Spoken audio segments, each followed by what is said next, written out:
We've made it. Yeah. We have made it back to the stream. For those of you joining us for the first time, welcome to Lakeside Legendz. Welcome to our stream where we play Dungeons and Dragons. Coons. But I couldn't. that was good. So before we begin this week's episode, we are putting a pause on Arcana Inc. for a little while. So we are doing a character reveal at the beginning of this episode this week for Arcana Inc. So Laura, would you like to take over for that? Sure. Let me just pop open. Over here. Can you see it? Mm-hmm. Yes. Whoa. Whoa. This Shoot. is my character, Ulfild Freya. She's She looks like she's like 37. okay. Like super mature. That's what makeup does actually, like depending on how you do it, and she wears it. She's in, I would say probably actually early 20s.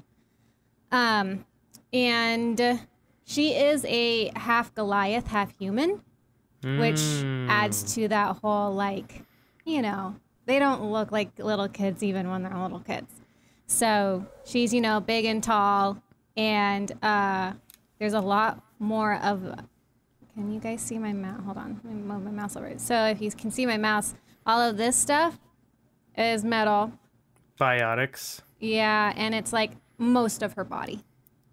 So she's half Goliath, half human, half biotic. She's classified as a warforged. That is her official race, because she's very little of her is actually like has any true anatomy. So, like, all right. Which one I'm arm, having one fun leg. writing into the story. Yeah, for those of you at home who don't know, this is for our upcoming campaign that we are going to do. We already did the character development and everything, and Francisco, or Trevor, is going to be the DM for that. We're going to probably turn it into a straight-up podcast instead of a live Twitch stream campaign like we have for this one. We're kind of running into trouble finding a time where all of us can stream together again another night of the week. So this will make it easier for us, and then we can do more post-production, so I can add music and background sounds and all that good stuff. So yeah. Real quick, before we continue, I'm going to share the screen one more time. Okay. I'm excited about this. Oh, that's so cool. There's That's all of so us. Cool. It's all That of my is characters. awesome. They look so good together. Yeah, they do. Oh my Dang. gosh, how'd you do that? Well, because that's a lot of technical, like, program stuff. But because I have all of our stuff saved in the same creation file, I just took out the background from them, created a ping, which is where you have, I guess, an invisible background, and then I just slapped them on each on top of a one canvas and put it together. That is so freaking Man, cool. Tonica Dude, looks pissed this off a looks little bit. A little bit, but you know, that is her. She's angsty. She's an angsty teen. An angsty I teen. love this so much. Oh my god. This is awesome. Yeah, you're gonna have to send Makes this to me me so so I can make it excited. my Yeah. Hey, wallpaper. You guys got like yeah. matching fur coats. Except for Yeah, the little one. except for the little Yeah. one. Yep, He hasn't earned his yet. he's too young. All right. Okay. Well, let's get to the campaign at hand. So welcome back, adventurers, to another episode of the Curse of Strahd with your cast here at Lakeside Legendz. First, we have imra'lyr Sardith, the Shadow Elf Ranger, played by Lore. Kinsley, our firbolg cleric, played by Blair. Me, a changeling druid, played by Arthur. And Francisco Guadalupe del Valle, a changeling fighter, played by Trevor. Princess Wave. The Princess Wave I is meant like more of the face is what I was. And let's not forget about yours truly, your DM and master storyteller for this saga, DM David. Woo! All right. Your DMs. Support your DM. DM for life. On our last episode, our heroes began exploring the town of Valleki. First, they made their way to the local toy shop, where they found a large man dressed in a comical jester's outfit. This toy shop, called the House of Blinsky, sells downright depressing toys. And although the shopkeeper wears funny garb, his life, like his toys, is quite depressing. The only really interesting thing our heroes managed to find out while visiting this shop is that the burgomaster's right-hand man, Isaac, orders weird dolls from the toy maker, all of which look exactly like their friend Irina Kolyana.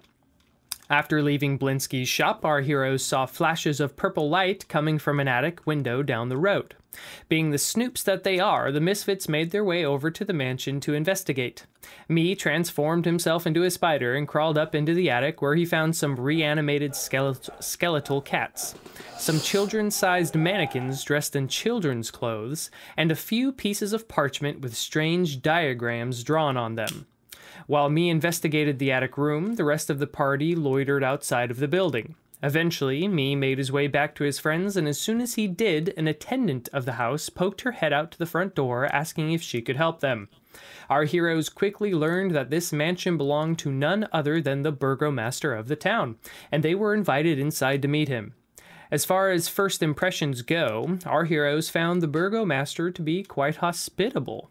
He was nice, charming, and invited the misfits to stay in town as long as they'd like. He even invited them to join in on the festival he had planned for the town later that week. He only asked that the group abide by the laws of the city and keep out of trouble. This meeting also introduced our characters to Isaac for the first time, the Burgoman's right-hand man and procurer of Irina dolls from Blinsky. On a hunch, Francisco, the changeling, had shape-shifted his appearance to look more like that of Irina to see how this would affect Isaac. However, his appearance change in Isaac's presence did not appear to trouble the strange man. Eventually, our heroes left the burgomaster's home and went back to the inn for the night. The next day, it was decided that more exploring needed to be done, and so the group, along with Irina and Ismark, left for the church of St. Andrel. Upon arrival, the group learned that the holy bones of St. Andrel had been removed from the church, reverting the once hallowed ground into just another plot. Father Lucian, the priest in charge of the church, suggested that one of his employees may have had something to do with the bones theft, as he had told his altar boy, Milizhov, about them just a few days ago. His hunch was right. After asking questions, me and Francisco found that the young groundskeeper, Yeska, had stolen the bones. Apparently, Milizhov had mentioned to Yeska that the bones existed, and then Yeska had told the local coffin maker, Henrik, in passing. The man then offered to pay Yeska to steal the bones for him. Having younger siblings to feed, Yeska agreed and did the job. However, as he sits under a tree, trembling before me and Francisco, I'm sure he's beginning to regret his decision. And that is where we are now. So you guys have just interrogated young Yeska, and he, I believe, peed himself. Yep. Yeah, he Yep. peed himself, He did, and yeah. he's sitting there. You got the information you needed. You felt bad. You gave him some gold, and now he's very confused and very distraught and doesn't know what to do. And you guys were kind of And an talking to each other, and I believe you were going to make your way back somewhere, or what are you doing?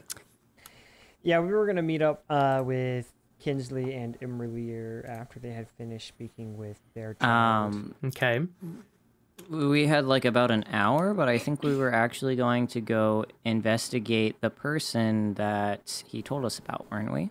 I thought we were going to do that together. Don't be splitting the party, man. So I'm with Kinsley in the temple, right? Yep. So okay, what was the kid's name again? Hey, child, you little one. You see the little boy is running around. He's still like cleaning, feather dusting, like little, what are they called? Like statuettes and whatnot, and some candelabras. And then he turns and he's like, yes, what can I do for you?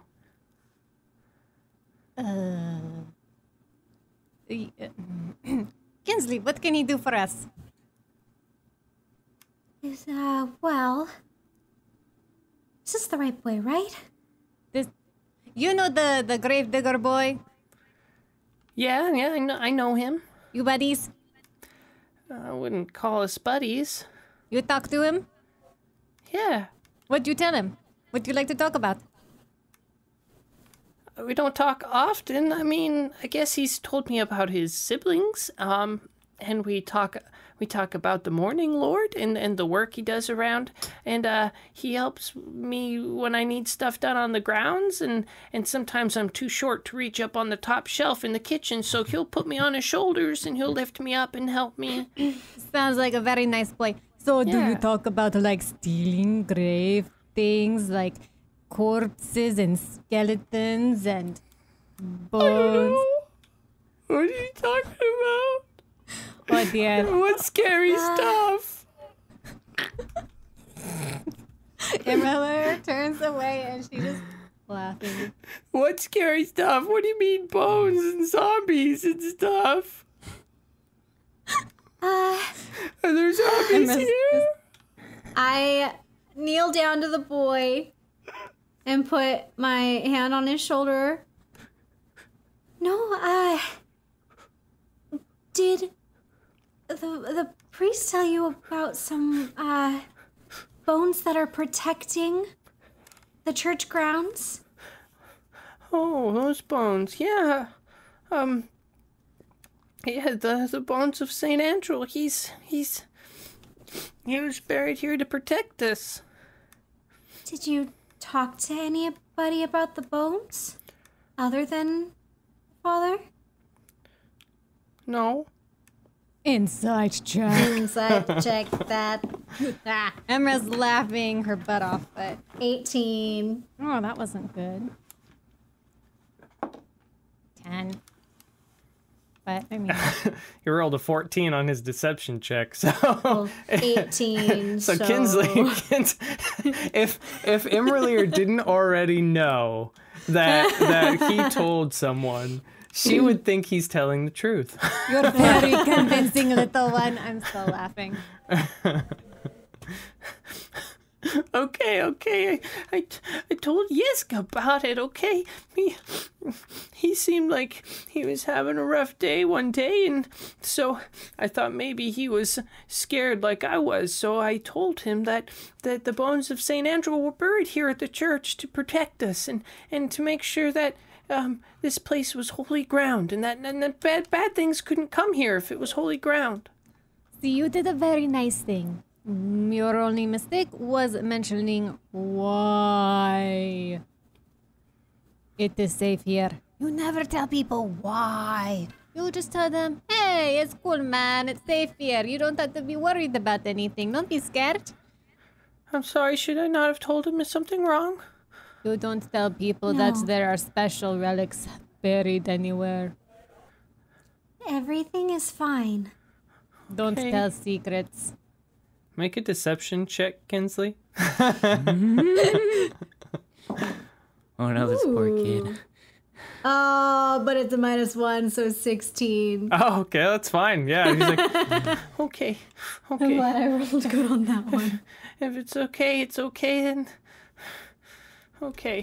Can I Spit, go give back him- to work? Spit, give him a hug. Okay, come here. You see the little boy freaks out and just runs away, and then Spit goes after him. Wait, I need to give you a hug. Come back. Oh, this is my favorite thing. What a hug! You guys think we're bad? Hey, we didn't make the kid pee himself. That's true. We just made him cry. That is true. And then sucked And I a will say that goblin was on him. Francisco. Francisco and me, as you guys are still outside, I believe last episode I said that Yeska was near a tree, and there's actually a tree line near where you guys were. Go ahead and give me perception checks. I shall peel my eyeballs.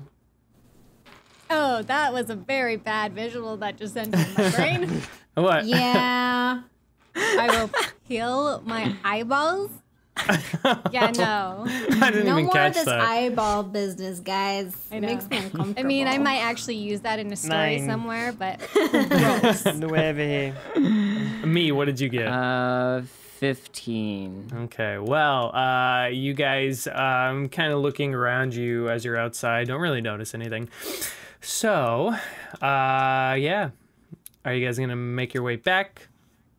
Oh, that must have been a high If they're DC still then. outside, ours was real short. We'd probably make our way out to them. Okay. Yeah, We did take a little bit of time. You did. Yeah. you know, you cast spells and you did crazy stuff, and you know. We It just was made a most- boy cry. It was mostly Francisco who wanted to make him pee his pants, which is, you know, I kind of would have thought I would have done that. Francisco and me, what do you guys look like right now? Because you're changelings, you're changing all the time. I just, Yeah. I look like how I look like I, normally. Me is himself. I look like Shakira right now. Me is me. Okay. Because I didn't want to freak out Irina by looking like her, so... Okay. Okay. So, you guys, imra'lyr and Kinsley, make your way outside. You see that Irina and Ismark have finished talking with Father Lucian as well, and they join you guys, and they come out with you. And you see Ismark comes up. He's like, "Oh, okay. So what is going on? What are you guys going to do today?" We have a lot of things to do.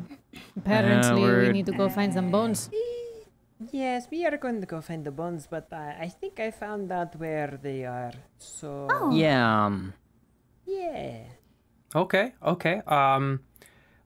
Then I guess my sister and I will start making our way back to the inn.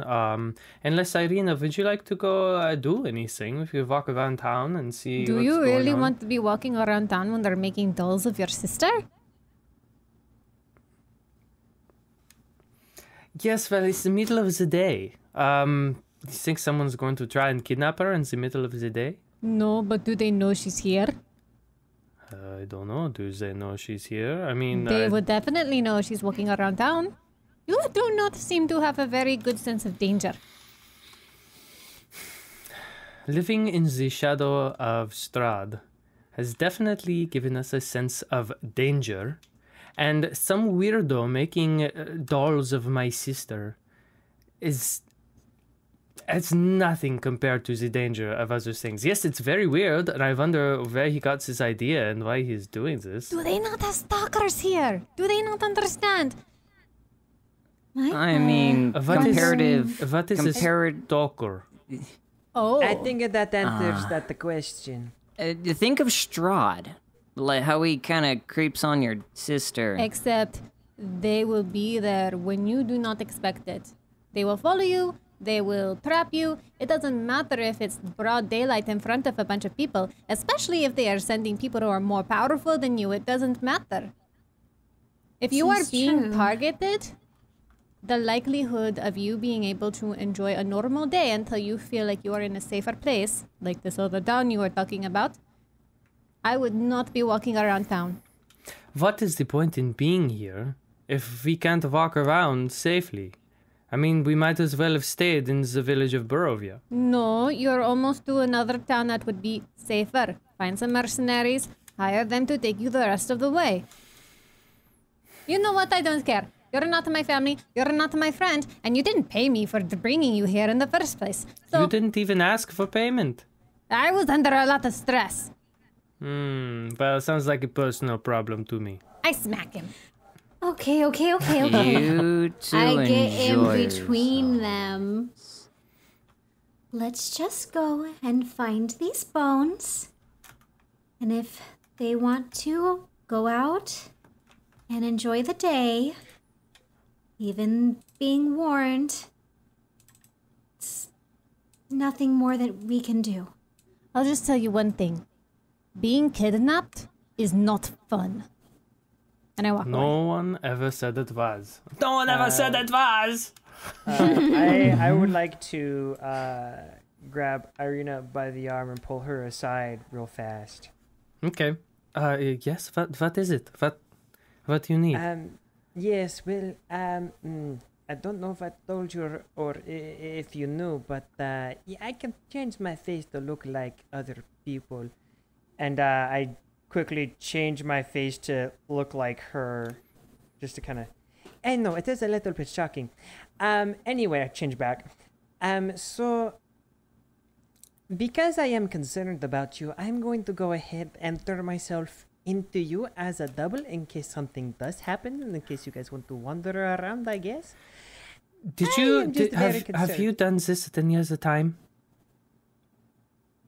Any other time? What do you mean? Like, have I looked like you? Have you looked like me at any other time? No, absolutely not. I will never turn into someone without permission. Make a deception roll. He needs to fail it so she knows that she's been seen. Ooh.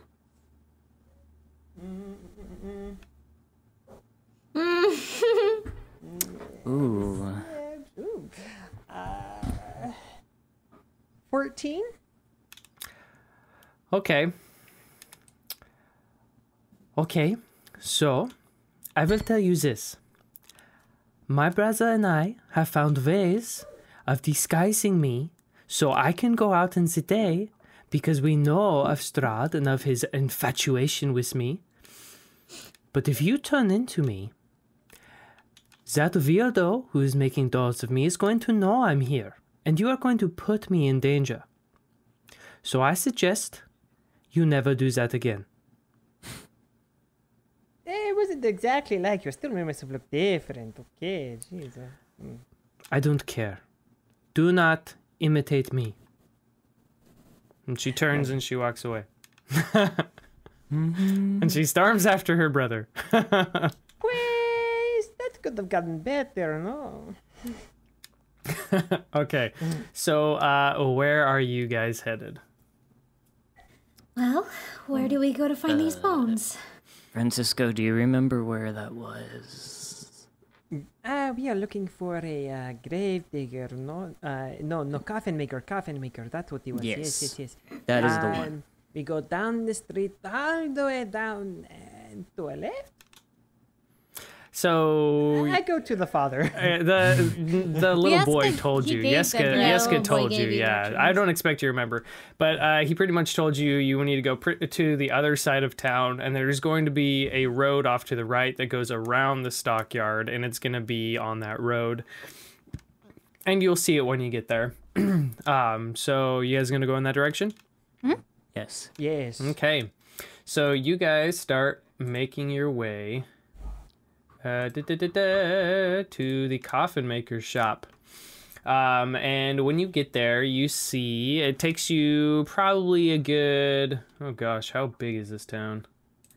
It probably takes you guys a good 20-30 minutes to get there. I mean, the town's about a mile long, so if you guys are just kind of walking, meandering, probably about 20 minutes to get there. And eventually you see that this uninviting shop is 2 stories tall and has a sign shaped like a coffin above the front door. All of the window shutters are closed up tight, and a deathly silence surrounds the establishment.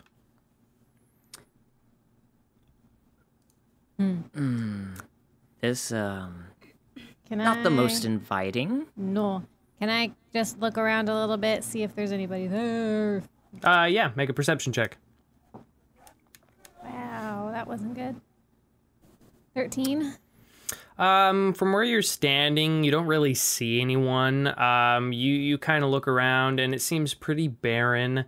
You look around the other side, and down this little encampment, you do see the big stockyard. It's kind of like in this, like this little alcove, I guess you can call it. And you see some of the stuff that's down there. You see the carnival wagon thing that we mentioned when you guys first walked into the town. You see some other wagons and some other stuff, but around like the actual coffin maker's shop, you don't really see much. Okay. Perhaps we should not. Well, okay, here's the thing. We're taking back something that he stole, technically. So do we want to be sneaky about it and steal it back, or are we going to try and reason with him? So we can break in. It's an option. Is this the right time of day to be doing this? Is anyone working? I mean, any time could be the right time Hey, of day if I you know have how an to do it, idea. I have an right? idea. Aren't operations like this supposed to be done at night so no one can find you? Sneaky, sneaky. I'm kind of well. Okay, here's the thing. I'm concerned about what lurks in the dark here. It may be more dangerous to do it at night. Maybe more like a sun going down sort of thing, like later in the day where people are like starting to go home, but not. I don't think at night would be good because of monsters. And I mean, we saw those cat thingies in that house. Who knows? I could go in as a customer. That's what I was going to say. Yes, and get a good look at the place. Exactly. That was my thought. I could accompany you. How about Not looking like yourself? I mean, in the way I'm comfortable with. so long as they don't know it's you? So if you turn into a cat like you've done before, that's cool. Alright. So the two of you. Oh, you could be a cat on his shoulder. I turned myself into a ferret. Oh, or that. There you go. Is that It's kind of like a cat? You know that guy from Inkheart, the blonde guy with the fire magic and stuff? I turned yeah, myself fair. into him. I put myself around Francisco's neck like a scarf. So it's Jarvis with a ferret. Jarvis. Mm-hmm. Yeah, okay. Yeah, and I kind of like go a little limp, so I look like I'm just an animal scarf. Okay. Sounds good. So, what do you do, Francisco? Okay, I We go up back to the off. door. Yeah, we'll go. We'll walk. Okay. Got it. Okay, so I go up to the door and it's a shop, right? So I can just walk in. You try the door and it's locked. I knock on it softly, not super soft, but like not intrusive, just kind of like a friendly knock. You don't hear anything from the other side. And then after a beat, you hear, "We're closed, go away." Are you sure I have gold to pay? "We're closed. Leave me alone." But it is still the middle of the day. What are you talking about? It seems as if it would not be closed here. No response. Look, sir, I have plenty of money that I can pay you with. Pay you handsomely if you will just please. I need a coffin for my wife who recently died. No response.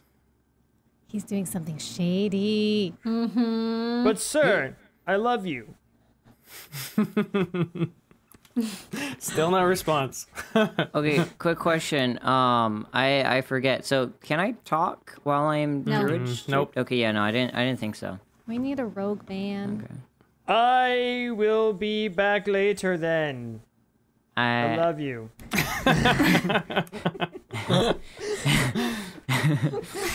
Why? I don't understand. Maybe you scared the old man with your "I love yous." He was being shady even before that. That's true. Well, Okay. So Yeah, I begin. Oh, yeah. Yes.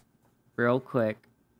I kind of like pat my paw on Francisco's neck, and I like look up to him, and I start like nodding my head towards the window. Like, there's their window? there are windows, yeah. And I put my paws like this, and I go like this, and I do like nod, and then I do shake head. I don't think we should go around smashing windows, Mike. And I kind of move my paws like no. Slide you into the window? Throw you into the window? I put my paw on my I put my paw on my face, and I just go ahead and I do conjure animals, and I conjure one. Let's do a deer. Can wait, no, hold on. you Is that spellcast while you're CR0? wild shaped? I think you can. You can, right? No, that's a certain kind of druid or a certain level. Is it? DM's Let's checking. Google it. Yeah. Beginning at 18th level, you can cast many of your druid spells in any shape you assume using wild shape. So at this moment, no, you can A. Dang. I okay. remember I've well, played many a druid. I was Sorry. totally gonna. I was totally gonna have a deer crash through the window, but I guess I'm not. Well, go. You guys walk over to the window and you see that one, there are bars on the outside. Second, the glass is closed, and on the inside there are shutters, and it is locked up tight. Yeah, no, that deer would not get through. It seems he doesn't want anyone inside. Yeah. I nod my little ferret head. Okay, I turn around after like giving the bars a good smack. I turn around and I turn around and I go and find the girls. Okay. We're just kind of off a little bit. You heard Spit yelling from where we're at. Spit gave away your location. Doesn't even care. You guys, Francisco and me walk over and you see Spit's on the ground and he's got his little Strahd doll and he's just like smacking it on the ground and smacking it around, Yep, just beating like it that. up. It's good practice for when we actually see the real thing. Keep going. This is a lot of fun. I'm getting a lot of my aggression out. I'm getting a lot of aggression out just watching you. I'm getting aggression out I didn't know I had. Yeah, I walk over to them and I'm like, "You guys seem very aggressive right now.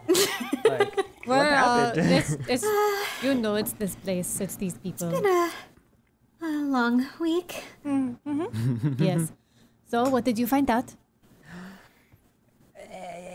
He doesn't want any visitors. Should we look around the building? I'm afraid of drawing attention to us. I mean, I could go invisible and check the place out, but Well, before we do that, we don't know for certain if he has the bones or if he gave them to someone else. I could try to locate them and look at that.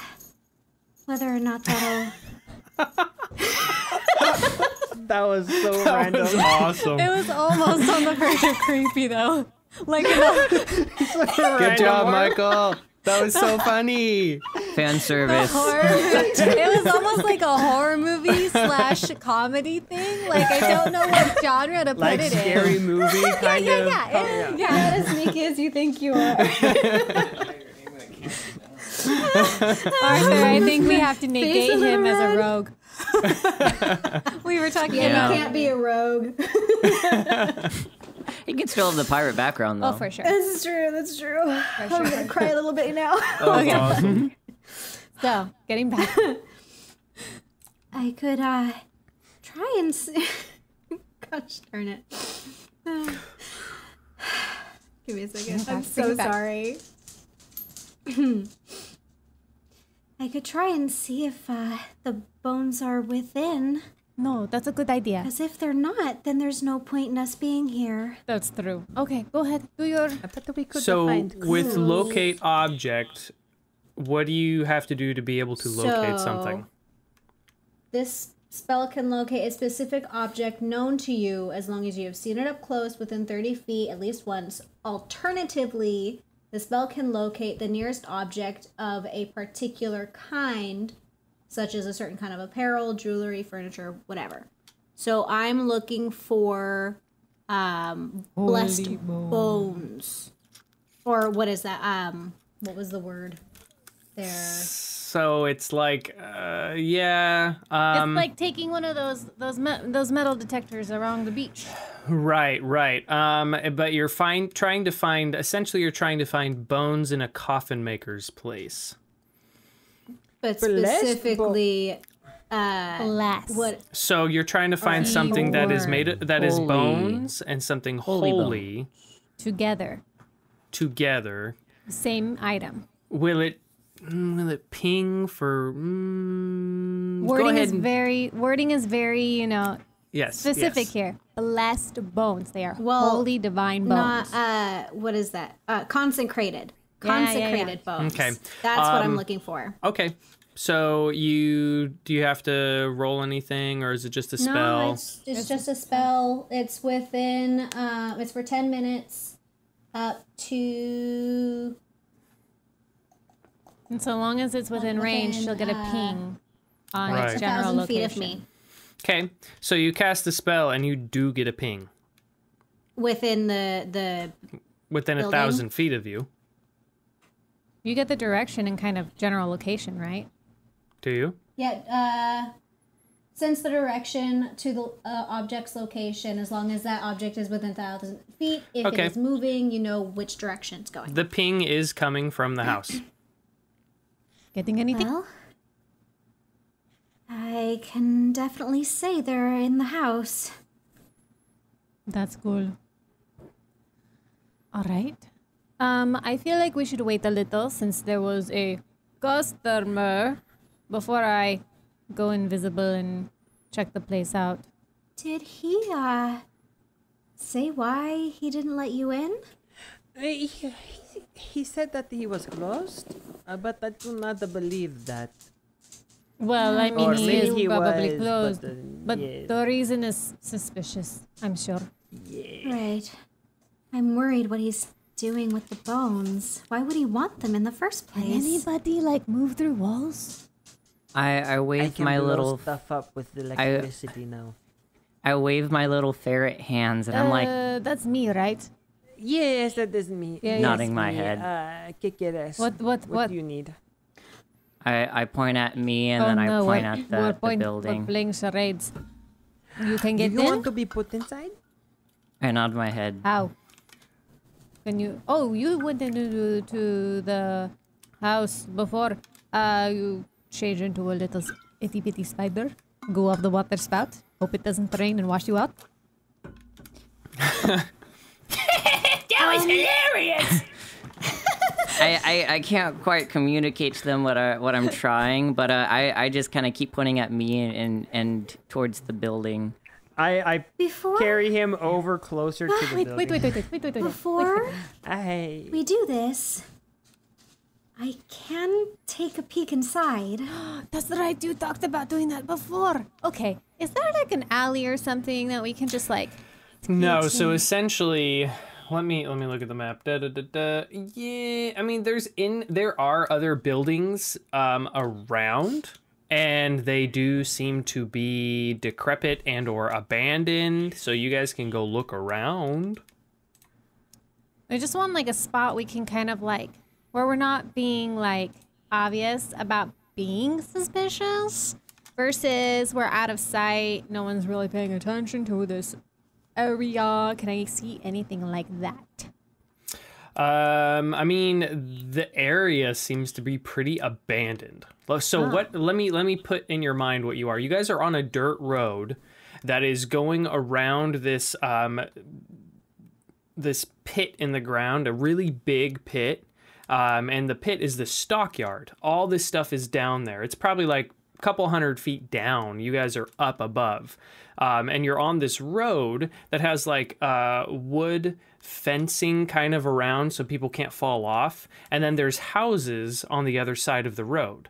The coffin maker shop's one of those houses, but the other ones seem to be kind of abandoned and there's nothing there. I mean, there are buildings, but that's about it. So there's not a lot going on around you right now. Okay, so this is what I want to do.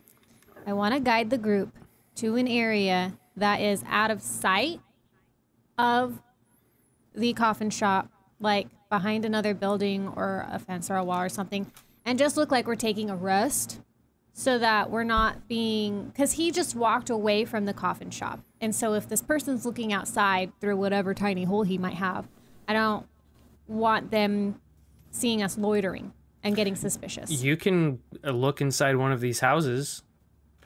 Okay. See if it's abandoned. We'll knock on some door. Okay. So you go and explore one of the houses. I mean, I'm keeping an eye out for anything creepy and crazy. So the first one you come to, you see that someone comes to the door, and it's middle-aged Velekian man. He just answers the door. He's like, yes, what can I do for you? Sorry, I just noticed that this area is pretty barren of anything. Yes, the parts of town further away from the center of town have less and less people. This is one of the only houses and the coffin maker shop that actually has people in them. Are you looking for abandoned homes? Yes, we need a place Well, to... take your pick. Most of the other ones are pretty abandoned, and here's just my family and me. Sorry, just one more question. Why are you out here and not further into the city? And why would the coffin maker be out here? Well, we are out here because we have no money. We found an abandoned house and we live here. All right, that's fair. Do you know anything about the coffin maker? He is a hermit. He deals in death, and not a lot of people like dealing with him. So he keeps to himself. Coffins appear, and that is all the town knows. All right, thank you. He closes the door. Okay, we need to try another house. We go across the street. There is no across the street. It's just all the houses are on one street. Even the Okay. coffin maker's house? Yeah, they're all like. It's just this row of houses. It's just row houses because remember on the other side is the cliff that goes down. Right. So you guys go to Okay. another house and you open it up and it doesn't appear to be anything in there. You guys walk inside and you see it is pretty barren, pretty abandoned. It's a one-story home. You walk in directly, you see there is a moth-eaten rug on the ground. There are some knocked-over chairs here and there, a table in the back near an abandoned fireplace. And then all of a sudden out from under the rug come 2 swarms of rats. Everyone roll initiative. I know. We're fighting rats. I'm a ferret. Wait. You We're are a fighting ferret. rats. Wait. Eat them. Ah. Yeah. Okay. Why not? Francisco, what did you Can a get? ferret eat rats? 13. Okay. Kinsley. 6. imra'lyr. It was a 14. Me. Much like Kinsley, I got a 6 as well. Man, so did Spit. Oh no. 6, Those 6. numbers. Suddenly a demon circle surrounds and an eldritch abomination appears in front of us. Oh, stop. Demon toad. You see that these swarms of rats pop out from underneath the rug. One swarm comes from underneath the rug. The other one comes bolting out of the fireplace. And instantly, the first swarm jump on you, imra'lyr. Ah, no. And a 5 hits, right? Definitely not. All right. So the first swarm of rats comes up and starts biting at your ankles, and you just kind of like pick your feet up. Gross, gross, gross, gross. I hate these things. imra'lyr, it is your turn. I am going to... Is there, like, kind of a ledge or something? Just something kind of off the ground a little bit? Like, is that mantle? Does it look like it would support my weight or something? There's a table. I'm going to Misty Step onto the table. Okay. Pop. And then I'm going to swing down at them with my sword. Okay, go ahead. Okay, so... That was my bonus action, so no planar warrior, but... Oh, man. First attack is only 11. That hits. Oh, good. Okay. It's a swarm of I mean, rats. they're rats. Yeah. They're... 1d6. Let's use Merlin again. Ooh, good job, Merlin. That is 6 points of damage. All right. So you're Nice. swinging your sword at them, I and have you end another... up I know. You end up killing a couple of them. Okay. Okay. And my second attack is a 17 to hit. Believe it or not, that hits. Oh my goodness! Oh, yeah, Merlin. Nani. 9 points of damage All from right. Merlin. Man, you see that a bunch of these rats just go scurrying away or get sliced up. Francisco, it is now your turn. Don't lick it, I don't lick it, I do. I want to rush in and jump towards the rats with my hand outstretched and cast Shocking Grasp. You're gonna try to blow up the rats? Of course. Oh Yes. my goodness. Okay. I am holding for dear life on Francisco's neck.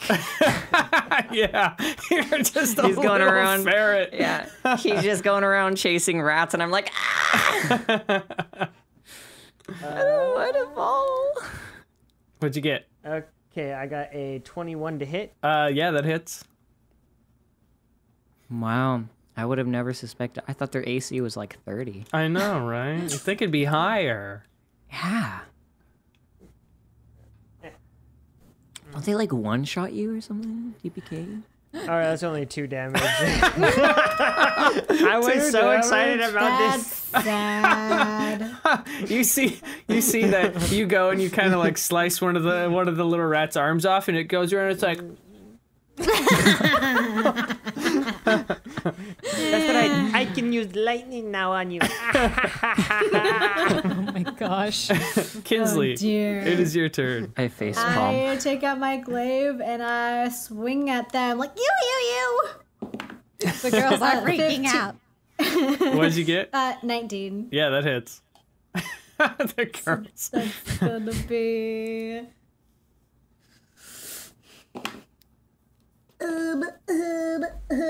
That's a 4. 4 damage. Okay, you guys haven't even killed one swarm of rats yet. Come on. I'm sorry, I rolled really low on my damage dice. I rolled a 3 on my damage dice. Okay, me. It is now your turn. Not wanting to leave ferret form, I kind of just hang on to Francisco's neck, and I kind of wave at the rats like so. Oh my goodness. That's And funny. then I kind of just keep chilling on his neck. Okay, you see that spit comes out, and he pulls out his sword, and he's like, Ooh, rats, gimme. and he goes to attack. They're probably diseased. I mean, it's a snack. I feel like they have immunity to a lot of things, considering what goblins? he eats. Yeah. Yeah. You're probably Oh right. yeah, he hits. Stab. And 1d6 plus 5. Okay, that's 7 damage. So he kills the first thing of rats, finishes it off for you guys. And he starts grabbing handfuls and just starts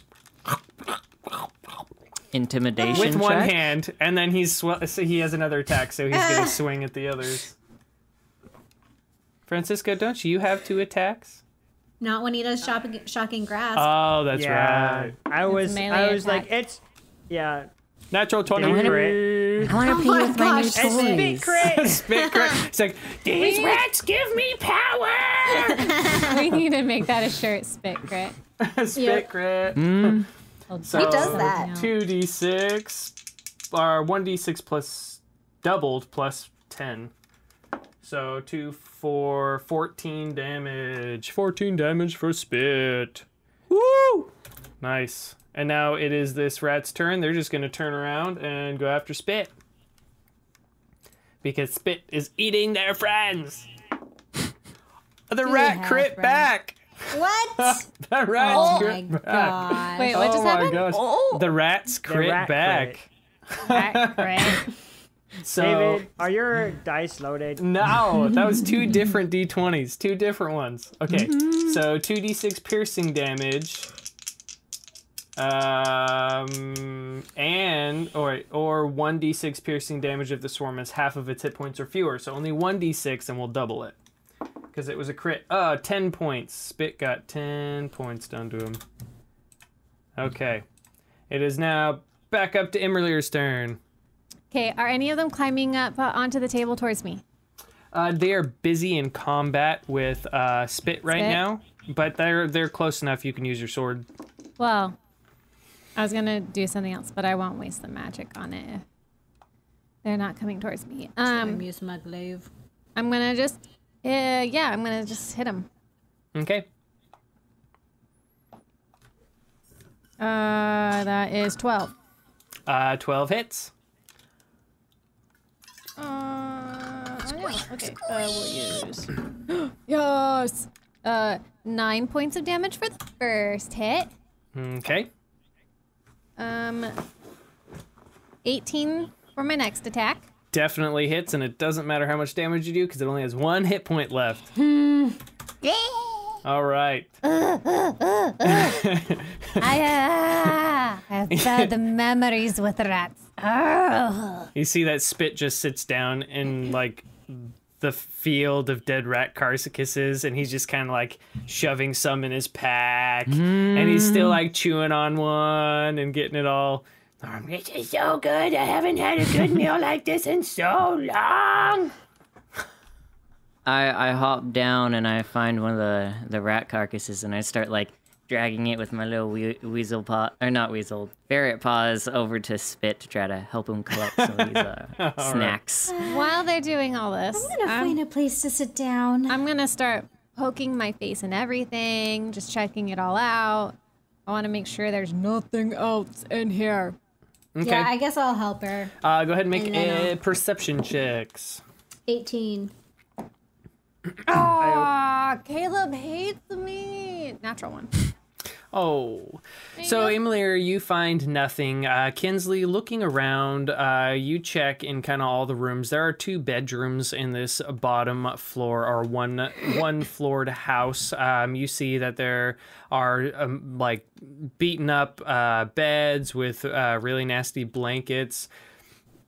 But within one of the small bedside table drawers, you do find, excuse me, I keep needing to burp. You find like 3 copper and 2 silver, but they're super dusty. It looks like they've been there a while.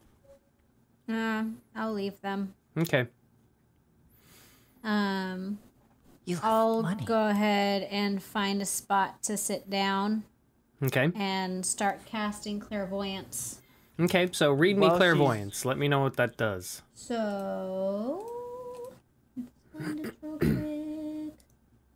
You create an invisible sensor within range, which is a mile, in a location familiar to you, or in an obvious location that is unfamiliar to you. So I'm doing it on the on the other side of the front door, Okay. since Francisco was talking to him through the door. I assume that's kind of where he's at. Okay. The sensor remains in place for the duration and can't be attacked or otherwise interacted with. When you cast a spell, you choose seeing or hearing. You can use the chosen sense through the sensor as if you were in its space. As your action, you can switch between seeing and hearing. A creature that can see the sensors, such as a creature benefiting from see invisibility or true sight, sees a luminous, intangible orb about the size of your fist. So unless they have something that allows They them can't to see see, it. they can't see it. Okay. It's basically like scrying, Okay. but within a mile. Okay. So you cast it and you're putting it right on the front side, like in the door, just inside the door. Yeah, well, it would be like a foot into the room. From the entrance. Okay. Yeah. Are you choosing hearing or seeing? Seeing first. Okay. So you cast what is it called?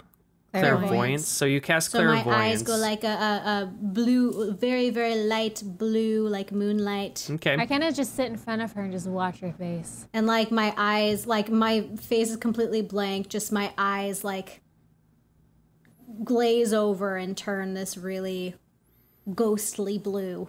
Okay. Creepy. So, Kinsley, your mind goes blank for a second, and then all of a sudden, you start to see what is on the inside of the front door of the coffin maker's shop.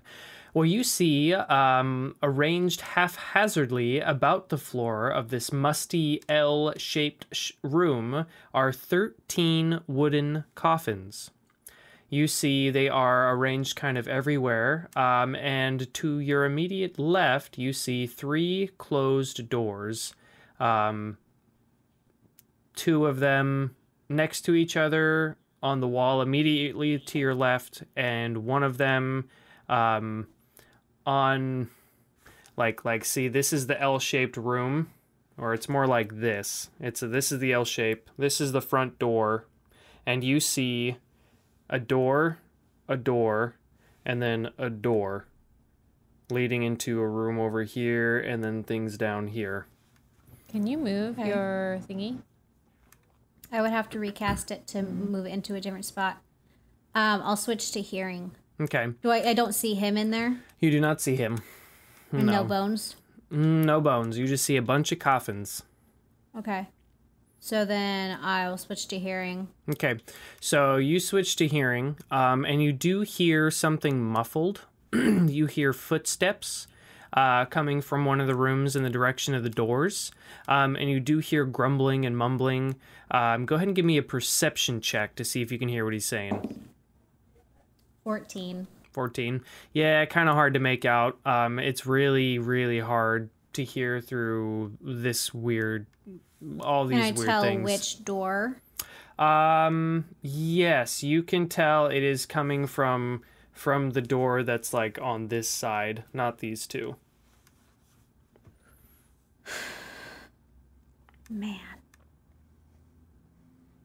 Can you like hear us or anything? So it's like when a wizard sees through their familiar. I mean, it doesn't say so, but I can't. Like, I'm using my. Yeah, if you're using your senses for something location. else, yeah, you can't. Spell, I would assume that I couldn't. You could probably feel someone shake you to try to wake you up. I boop her nose. I tried to ignore it because I can feel you. Well, he's not in the main room. I could cast it again and put it on the other side of the door that I know where sound is coming from. Are you reluctant? I can't hear you. Okay, I'm gonna take Kinsley's hand. I'm gonna put my finger on the lower pad directly below the pinky. And then I'm going to move my finger across more towards the thumb. Oh, if you're asking if I can move it, no. I would have to use another spell. I draw a question mark into her palm. And then like tap her. I come out of it. Do you want to cast it again? Are you reluctant? Well, it is a higher level spell. So... Did you see anything? All of these places are barred. I could turn invisible and try to break in. You know, sneak in, find a way. Or we can send me as a spider. Or whatever. I mean... It's probably... Me, would you be using this form if you were to sneak in? I kind of gesture like a shrug. I mean, they didn't see you out there, right? They don't know that there was a ferret? No, I shake my little come ferret out. head. You know what, me? Go for it. I try to make like a whole shape with my little paws. I can try. Did I see any, like... I guess I wasn't looking for it, so I probably wouldn't have any ways in for a small something. No, you wouldn't have noticed anything like that. Okay, me. So this is what I think we should do. You can go ahead and scout out the coffin maker shop. And if you need to, shrink even more, shrink even more. If you see something where maybe I could... I'm reluctant to, like, use my picks because You know. Me puts a little ferret thumb up and just nods his head. Right. I don't want there to be any sign that anyone was trying to break in. So if I like open or lock the door, oh no, someone's going to come across and be like, oh look, there's someone tried to break in. So let's try the me thing first. And if I have to, I will turn invisible and try to break in, but I would rather try something that is not going to alert this person to our snooping. Go, me, go. Have fun. Me. Don't die. I start like running on my little like paws towards the door.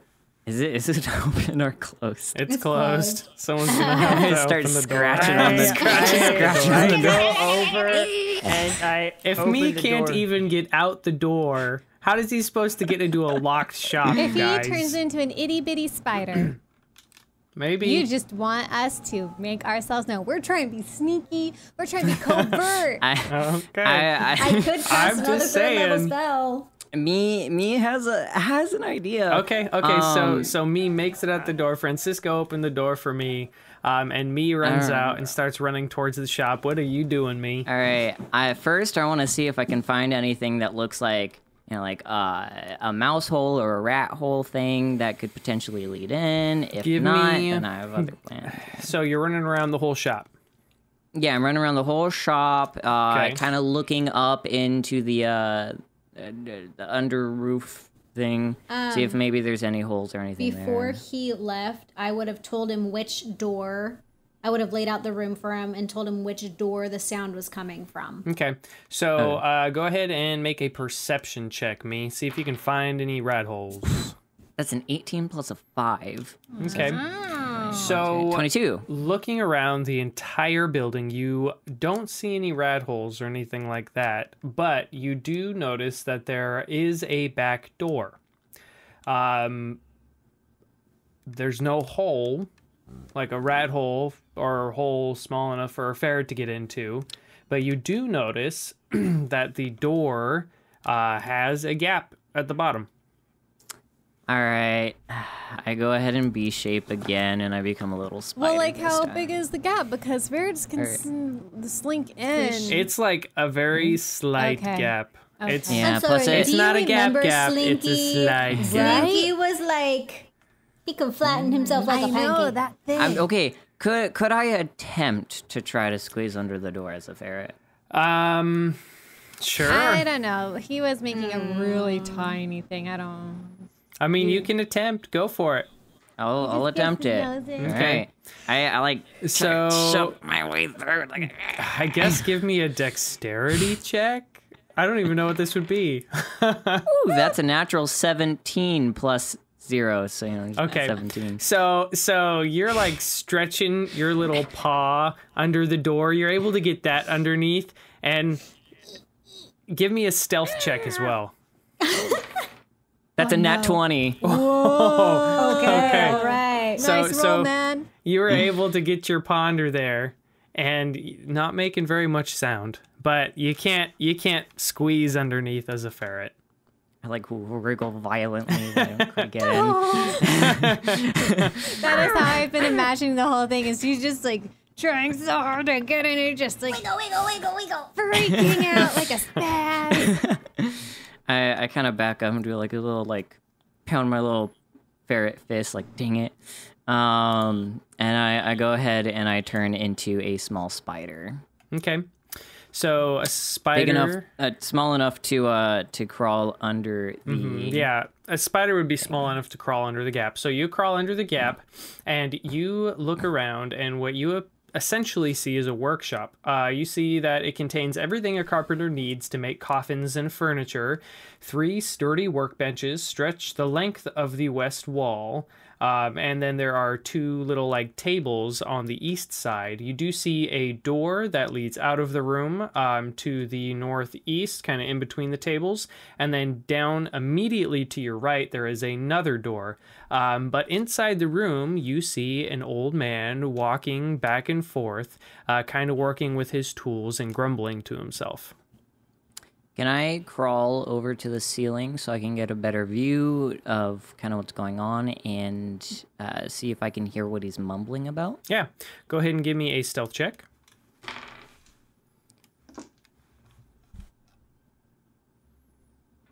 That's a 9. Commoner's passive perception is a 10. He sees the spider. So Does he he's care? just he looks, he sees you. He doesn't care. he's you're in a coffin shop. I mean, he doesn't care about spiders, whatever. So you are running around on top of the ceiling, trying to kind of stay in the shadows and not like be conspicuous. And you see that he is working what it seems to be on a coffin. He's got like a long slab of wood that's that are connected. He's using his hammers and whatnot. And he's kind of grumbling and mumbling. He's like. You hear the words darn and vampires, and you hear stupid kid. What else would you hear? Because you're only making out some words, being kind of far away, like in him grumbling under his breath. You would have to be like right on him to really hear stuff. But that's essentially what you hear. You hear him grumbling about that stuff. Do I see any keys or anything that like could unlock a locked door? Yeah. Give me another perception check. This one that has to do with sight, and you have to use the spider's statistics. You know that, right? What are the spiders? Spider. You should have a thing that lets you look it up. And just nope. Let me just look up a spider's statistics. Yeah, roll 20, and that would be what's perception is wisdom. And they have a plus zero. Plus 0. So yeah. it's just gonna be a straight roll, and it's a 10. Okay. Yeah, you don't see any keys lying around anywhere. All right. So this is the back area, and it's not the front of the shop where Kinsley was. Nope. Okay. I would like to go into the. I would like to go. You said that okay. The layout of the room. It was back door. Essentially, you came in the back door, and it is a rectangular room. Yeah. There is a door immediately to your right, and then there's a door immediately to the northeast. Okay. I crawl through the door immediately to. What going on the outside? Can I tell if the back door was more on the right side or more on the left side, or the back door? If you're facing the shop, the back door is on the left side of the building. Okay, so then the front will probably be on the right. So the Is front, it L-shaped the room? front door is on the right.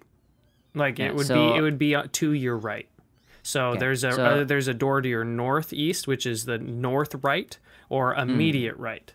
Okay, I go through the one that goes through my immediate right. Okay, so you go through, you find a little space underneath the door again, and you crawl through, and you find a smaller room. It's a table with 4 chairs in one corner of the room, with a lantern hanging from a chain directly above. 2 well-made cabinets stand against the east wall.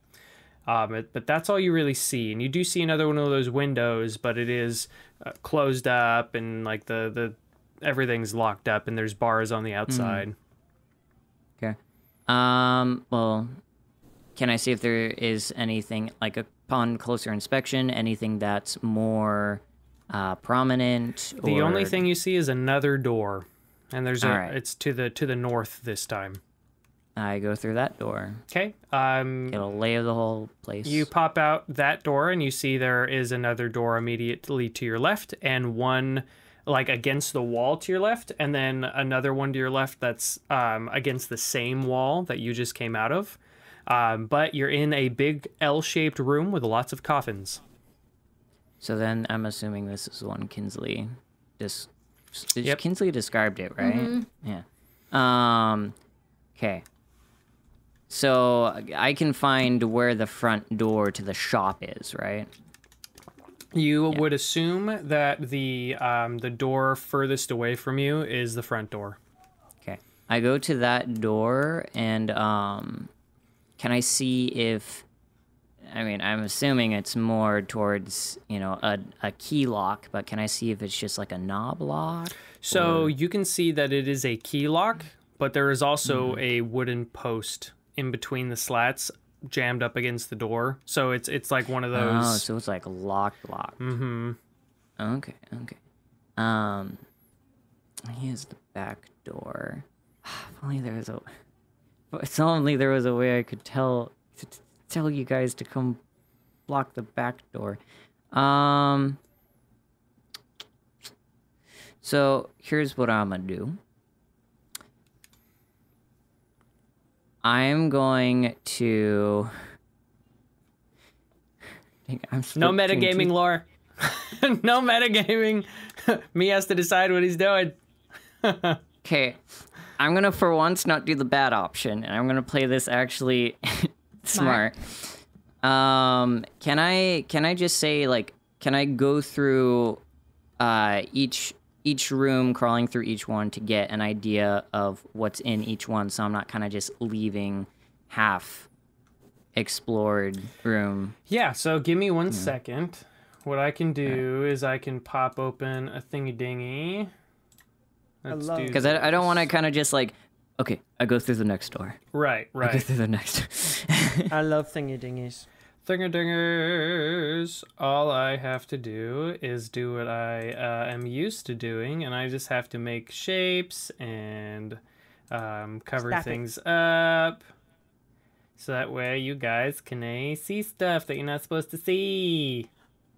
Blackout. Because, like, I have an idea, but if I do it alone, it's really bad. Okay. Because then you just run out the back door. I'd rather try to do this without him even knowing that anything happens. Oh. All of a sudden. Oh, you want to do it without him knowing? I thought we were gonna. Okay. That's just. I'm still gonna do it the way I'm gonna burn things down. Okay. I'm still kind of gonna go the way that I was planning. You play it the way you are gonna play it. Everybody has their own opinion on what things should happen and how it should be done. Okay. So this is essentially what you have seen. So you came in this back door here. You went immediately to your right and came into this room, and then you went north and came back into this room. Okay, yeah, this makes a lot more sense. Yeah. I I know it's kind of hard to describe. Theater of the mind can be difficult. So then I check out the last room, I guess. Okay. So you find that it is actually a staircase leading up. Okay. Some ideas. Okay. I explore all the rooms eventually, so. I'm making lunch, or I'm making little sandwiches, and we're just, chilling. Hey, can we just say we took a short rest? Not that anyone needs. Yeah. I mean, while me is exploring, you guys can take a short rest. I'm looking. So you're wanting to go upstairs and do everything, me? Yeah, I kind of just want to explore everything, see if there's anything of note in any of the rooms. Okay. So we're going to do this the quick and easy way then, because in all honesty, there is nothing to stop you from doing this. So. Spider stealth. Spider stealth. Spider stealth. Spider stuff. Crawling creepy 8 legs. Okay. Wait. Oh, we don't want that. Give me 1 second. I like being a spider. And because you're so small, like this is Pronto. taking a long time. I know, We yeah. should have gone and looked for the drunk dude. It's like a stakeout. Yeah. And by the time I'm done, it might actually be a good, darker. yeah, a which good time would to. be- yeah. Wait, which would go really well when I tell you guys my plan. Okay, so eventually you go through the entire shop, and this is what you see. So you go up the stairs and you make a left into this little room. And I gotta pop open my thingy dingy real quick. No. Gosh dang it. That one. Get rid of. I was not prepared for this. You didn't think we weren't gonna sneak in and stake out the place? Well, I wasn't sure. Okay. So, you go into the room on the right, and you see that it's a little kitchen. This kitchen contains a square table surrounded by chairs and shelves of provisions. You end up going through this door here into what appears to be a little bedroom. You see that this modest bedchamber holds a cot and several well-made pieces of furniture, including a table, a padded chair, a bookshelf, and a wardrobe. You make your way back out into the stairwell and through the other door, and you see that this is kind of just like a big junk room. There's lots of wood and crates everywhere, and this large drafty room is strung with cobwebs and takes up most of the upper floor. Stacks of wooden planks lie amid several crates marked junk, and that's essentially what you see. All right. Those windows there, can I see if there's any way they could be opened from the inside from observing it? So yeah, you walk over and you look at the upper windows, and it does not appear that the upper windows have as much things guarding them. You see that it's essentially just glass windows, but you don't really see a way to open them. They're just glass with shutters, and the shutters are closed. Okay. Okay, I decided that I got a general idea of what we can do, and so I go ahead and I slowly make the crawl, and I go outside of the building, and I kind of like try to crawl far enough away to me going back into a person isn't super noticeable, and then I quickly dart back to the group. Hey, who thinks me's dead yet? No, it could be possible. It's possible. What do we do? I'll give you a rat and a tooth. Who are you talking to, Spit? I'm betting. Oh. If me is or isn't. I don't know. You pick. Let's say if he isn't alive, I will take your rotten tooth. And if he is alive, I want your sword. Could you, Spit, could you hold his sword? Try picking it up. Okay, I hand him my great sword. He's got a +0 to strength, so I don't think he could. And he's tiny. And Look at the he's small tiny. one. What happens? What happens when Spit tries to pick? How about this? I give you. Let's see. How about my bottle of tequila? That's better. Let's do that. Oh no. Okay. Wait a second. I don't think that's a very good idea. Just as this I am quitting. I am not drinking anymore. Just as this bet's going on, me walks through the door. I'll shoot I Alright. lost. Pay up. I go into my Lost bag weight. and pull out my bottle of tequila and hand it to Spit. Oh no. Why is Francisco giving Spit tequila? Spit Or puts was it in that his strange pack. liquid? You're not to drink that. That's to poison other people. Oh. Why is Francisco always poisoning himself? Because he's stupid. No, I stopped a long time ago. Okay, it was like when we got there. So Okay. like I'm like a week clean, something like that. What did you find? Do you find the bones? You were gone a really long time. Did you find them? I didn't spot the bones, but I did Did spot we even the look dude. for them? I found the dude, but I have a plan that will allow us to get in without, you know, him What's the escaping. plan? So, Escaping. yeah, well, I'm assuming if we... Okay, so let me just explain the plan. So, I've been a little bit better about communicating with nature, and I am able to summon face spirits to take the form of an animal.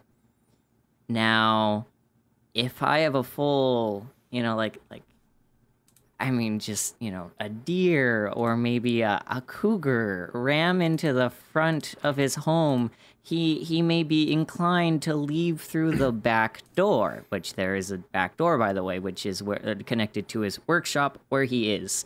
And I mean, if we're all on the back, you know, of the door, well, he's probably gonna try to go back out that way. And I'm sure he's not gonna want to run into a cougar or I mean, technically, I could summon 8 cougars or deer. I mean, so either way, we can flush them out. It could be a pack of wolves.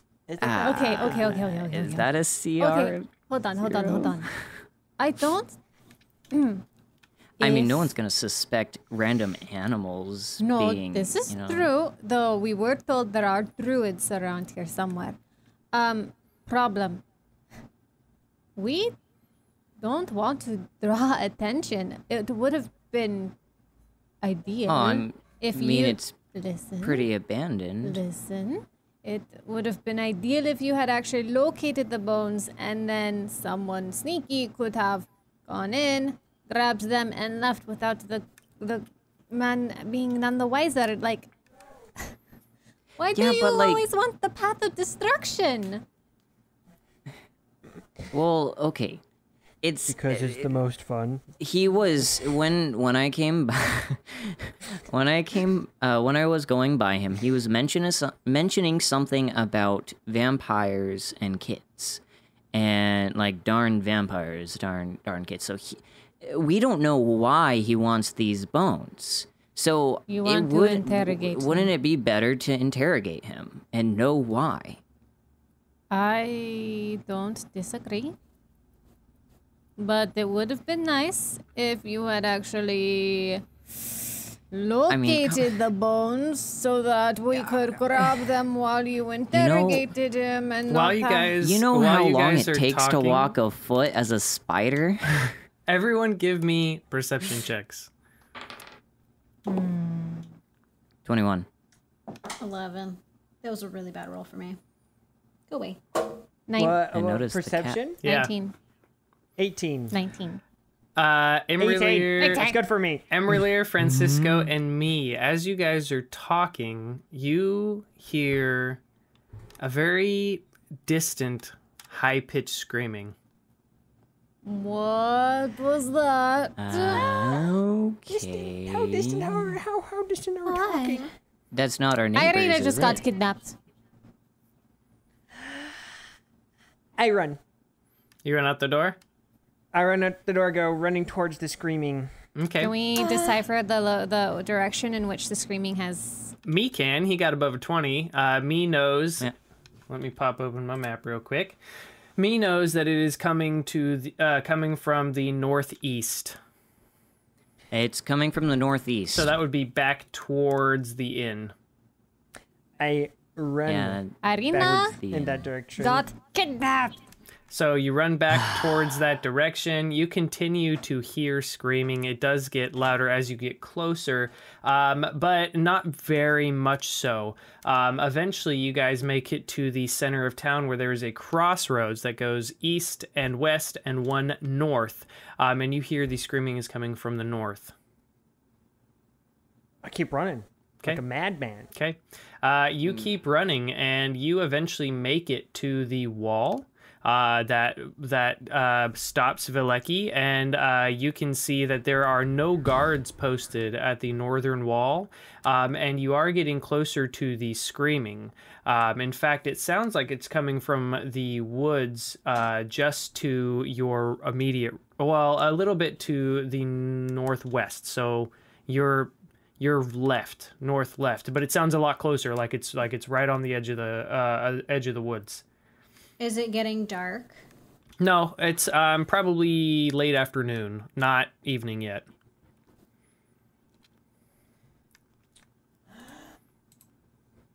So how far? No, I mean, Francisco kind of took off without us. Did Well, we we're run with following him? Yeah. him. I'm gonna keep going. I'm charging in. You know, I'm going classic Francisco on this. Me's kind of just. He is the somewhat bull in the following. china shop. So you guys, eventually, Francisco, you follow, I guess everyone follows, you guys follow the sound of the screaming. You enter into the forest, but you can see that it's not that far in. You see two individuals who are fighting. You see one of them is Ismark, and the other is Isaac. And you see that the two men are fighting, and you see that Ismark is yelling, "What do you think you are doing with my sister?" And the other guy's just not really talking much. Just the only thing that comes out of his mouth is, "You will not take her." And they are fighting. I cast Witch Bolt! Witch Bolt? You have Witch Bolt? He just wants. Yes! He just wants to play with magic. Okay. I really do. Give me 1 second. I got to edit my, Me just sits Encounter. down and watches. What? Okay, just a.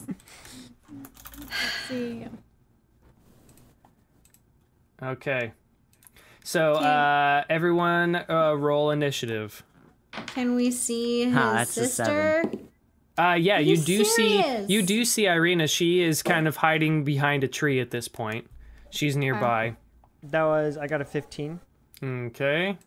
Do I get a surprise because I ran in and just fired? I will let Francisco do a surprise witch bolt, but at that point you were so far ahead of everyone else that no one else is gonna get one. We don't have stuff for fighting today, guys. Me, what did you get?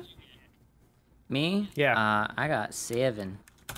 imra'lyr, what did you get?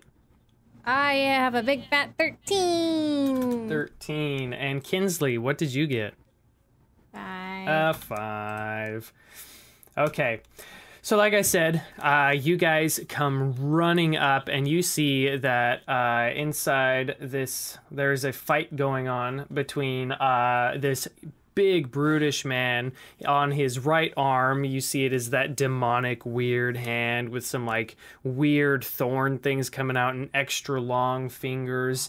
And you see he has a fireball lit in that hand and a battle axe in the other. Just kind of like switching between the two, and Ismark flying around, them fighting each other. Ismark seems to be getting a little overwhelmed. And at this point, we are going to take a short break. Yep, it is about that time. It is just about 7:30. I know we're getting into a fight right here, but it's a good time to take a break. So that's what we're going to do. Everyone watching at home, thank you so much. Please be patient with us as we take a short 10-minute break, and we will be right back. It is 7:28, so we will be back at about 7:38. So yeah, thank you for watching, and we'll be right back. All right, picking up from where we left off. So you guys came rushing into the forest, and you see Ismark and Ismark and Isaac are going back and forth, fighting left and right, battle axe and sword and fireball being thrown, and you hear Isaac or Ismark just yelling and screaming like, "What are you doing? Like, why are you taking my sister?" And Isaac just kind of stolid and unemotional, and the only response he really gives is, "You won't take her from me." And Francisco comes running up out of the dark, and he throws what was it, witch bolt? Witch Bolt. All right, so go ahead and throw your witch bolt. Okay.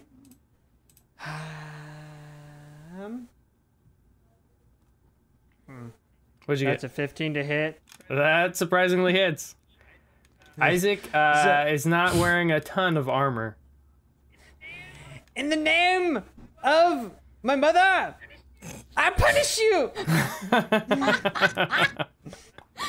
That's only 3 damage. My spells aren't too great right now. Yeah, you see, More like I tickle you. You throw a witch bolt and you see that it bursts off of his shoulder pad, and it is now. It is lightning based, so. Okay, yeah, you see lightning bursts off from his shoulder, and he turns. You're still pretty far away, so he turns, and it is Isaac's turn, and he's going to attack Ismark. He is going to make 2 attacks with his battle axe. Ooh, that's hits on the first one, misses on the second, and does. He's doing a 2d8. Is that an 8? No, that's not an 8. 2d8 plus 4 damage. 11 damage to Ismark. It is now Spit's turn. Spit is right on Francisco's heels, and he's pulling out his bow.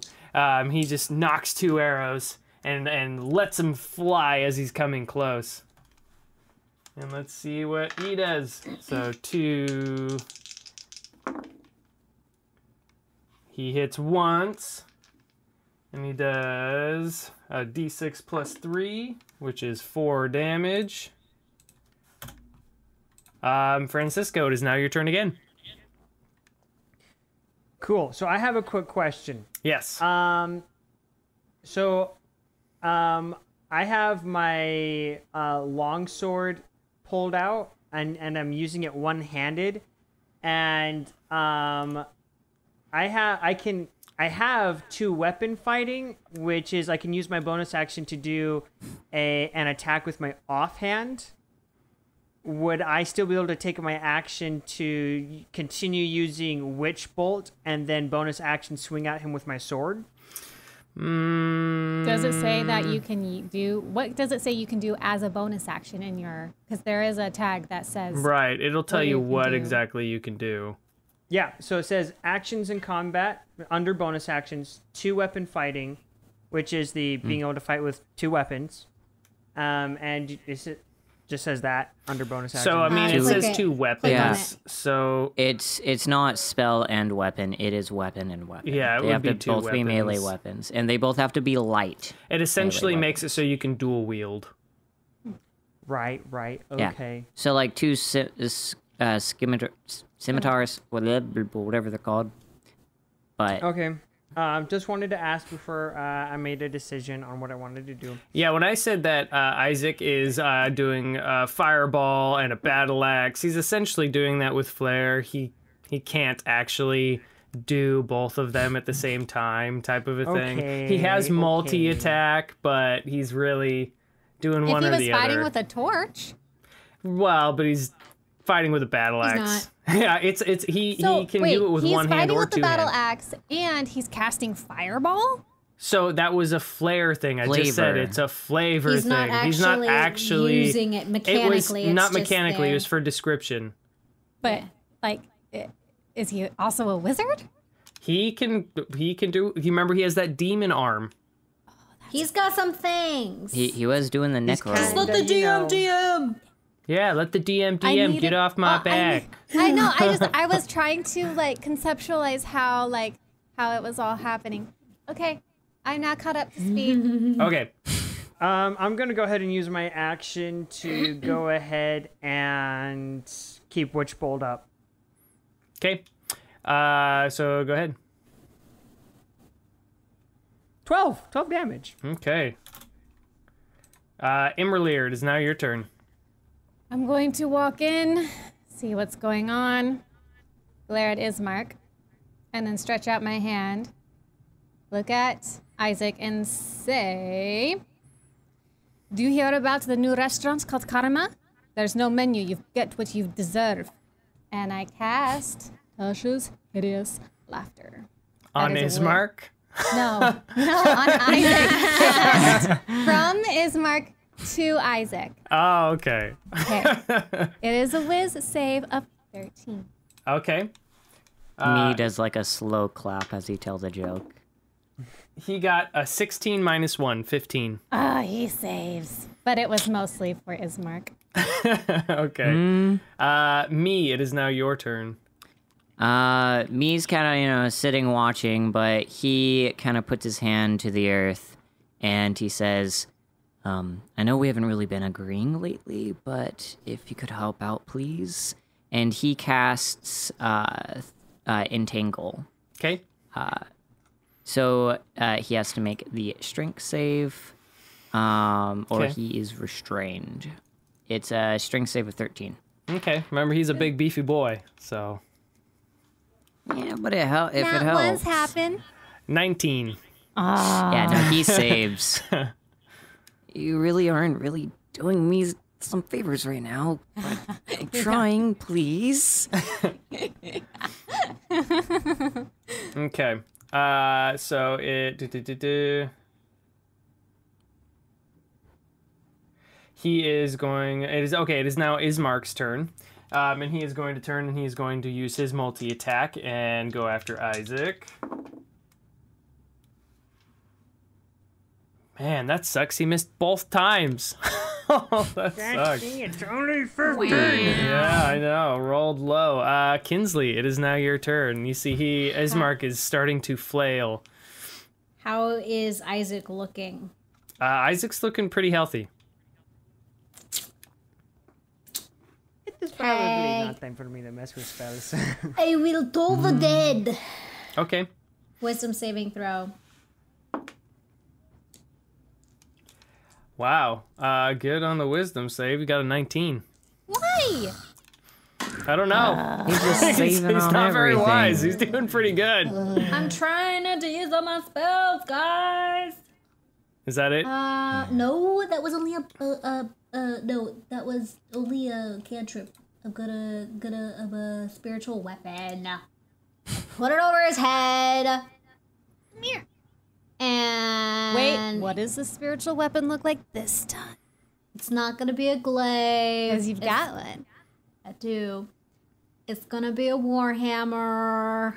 Big ol' warhammer. Big old warhammer with crescent moons on either side, and they glow. So big and cool. And you can see, instead of it being all made out of metal, it looks like it's made out of moonstone and silver, and it's really cool. Dang. And I will try to hit him with it. 17. 17, that hits. Sweet. And this was only at second level, so it's just a 1d8, but 7 force damage. Okay. Ooh. That's everything for you? That does everything. Okay, so Isaac is still swinging hard at Ismark. He is going to grab his battle axe with 2 hands and start swinging with 2 hands. And I didn't read this before, but he has Brute, which a melee weapon deals 1 extra die of its damage when Isaac hits with it. So he's switching to 2 hands, making it 2d10 plus 4, so it would be 3d10 plus 4 because of Brute. I am brute. Hits with the first one. Oh no. Is it doing these against Ismark? Yeah. And he hits, Ismark is going to die. hits with the second one. Well, there goes one problem. You guys are terrible. What? I mean, half a said problem. that. Me said that. Nobody else said that. You can't say you guys. Problem. 3d10 plus 4. I mean, half a problem, I guess. I mean, you're not wrong. The first hit does 23 damage. Looking like my prediction And might he hit unfortunately be twice. right. Oh man, he only did 6 damage that time. That sucks. Oh wait, no, plus 4. I forgot to add 4 to the last one. Oh my god. So that's plus 4, And then that's 6 plus 4, so that's 10. You guys see that Ismark is hurting. And Isaac just kind of like has this mad look in his eye. And he's saying, he just looks over at Ismark and he's like, "Your sister!" and starts swinging away. Spit, it is now his turn. He is going to shoot with his bows again. She was found. Okay. She's adopted. So Spit hits both times. Ooh. You guys are all Are you speechless. okay, Blair? Yeah. That's 10 damage to Isaac. Oops. The plot thickens. Like Francisco when he shape changes. Okay, Francisco, it is now your turn. Okay, maybe I should have stopped messing with the spells. I drop Witch Bolt, and can I quickly pull the dagger from my belt that I just have? Yeah. I'll Okay, let you take out a weapon as a free action. That's fine. I know Okay, cool, normally so- you were gonna say it was an action to drop, or you have to say you drop a weapon to pull out another, but you have nothing to drop. You were doing spells, so you're fine. Yeah. So I have my longsword and my dagger in the other hand, so I'm dual wielding. Okay. I'm going to go ahead and swing on this guy a bunch of times. Okay, go I'm gonna for run it. up to him and attack.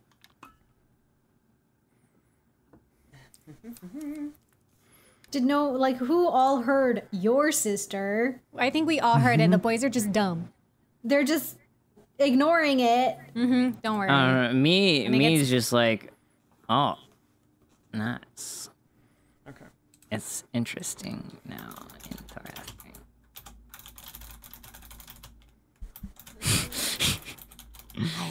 Sorry, doing that. I'm looking up things I can do. Wait, there's spider snakes? What? Okay, my first attack is 7 damage. I mean, 7 damage is it's a 20 something to hit. Yeah, I can't that math. hits. Sorry, I was saying 7 plus 15 to hit. Okay. Roll your damage. Okay. First hit 5. Okay. Second one to hit is a 7 plus 16, That definitely hits. which is 10 more damage. Okay. The last one. You're muted. Oh, the last one is only a 10 to hit. That misses. Okay, that's what I thought. imra'lyr. That's my turn. Okay, imra'lyr, it is now your turn. Okay, I'm gonna take out my gun. I'm gonna point my rifle at him. I'm gonna shout, "Stop! Stop!" He's not stopping. I shoot him in the leg. Okay, make your attack. Oh, that wasn't very good. But I can do it twice. Okay. I'm trying to like make him like collapse onto his knee or something. So, 14. That hits. Oh, okay. That just hits. Oh, okay. That is a D10. 2 times.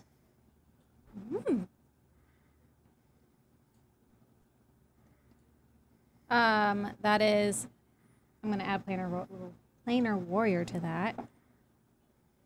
15 points of damage. Okay. Is he still looking like he's He's still standing. okay? Before Or I is he do my looking next hurt? shot, I'm gonna shout to the others: "Do not kill this man.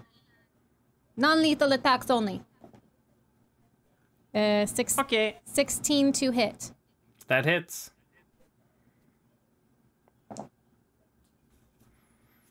$12 points of damage. Okay. Is that it? Yes. Me, it is now your turn. Real quick. So me kind of puts his hands down to the ground again. All right, please, I need your help. Please, listen to me for once. And me ends up raising his hands, and he kind of waves them, trying to figure out some sort of druidy ritual to summon, and he casts Conjure Animals, and he summons 2 giant spiders that descend from the trees. And it says that the summoned creatures are friendly to you and your companions. Roll initiative for the summoned creatures as a group, which has its own turns. They obey any verbal commands that you issue to them, no action required. If you don't issue any commands, they defend themselves from hostile creatures, but otherwise take no actions. Okay. So it's 2 giant spiders. I have their stats up. And since it doesn't take an action, I command them to use web, which basically the target... It's a ranged weapon attack, +5 to hit. One creature, if they're hit, is restrained by webbing. As an action, the restrained target can make a D12 strength check. Okay. What are their initiatives? It is 6, and it says as a group, so their initiative would both be 6, right? Okay. So then... But they act individually. Okay, so... okay, yeah, so after you summon them, it would be their turn. So you're commanding them to do web? Web, yes. So that's +5 to hit. Okay, and what did you roll? That's a 9 + 5, so that's a 14 for the first one. Just hits? And then the second one is a 11. Okay, so the second one kind of misses. Second one misses. You don't really need to restrain it twice. Anyway, excuse me. Yeah. Okay, so it is now Ismark's turn. And Ismark is going to walk up to him. And he's like, "This beast stole my sister. I show no mercy." And he's going to swing down. And he gets auto crits. Or no, restrained, he gets advantage. So... maybe I should have tried to restrain Ismark too. Probably. That's what I would have. So he hits with the first I mean, either way, one. the second one would have missed. So hits with the first one. Ooh, crits with the second. Uh-oh.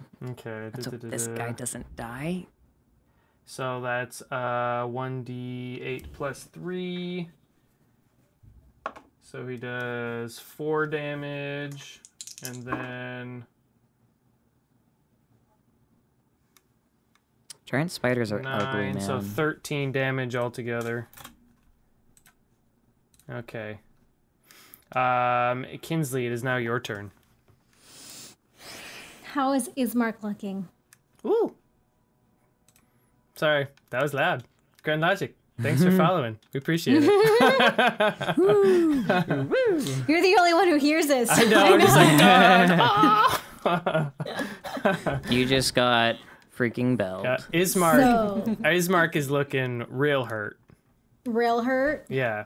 I gotta decide if I want to do this at 2nd or 3rd level. can always heal him or something. Well, I'm going to cast Sleep on Ismark. There you go.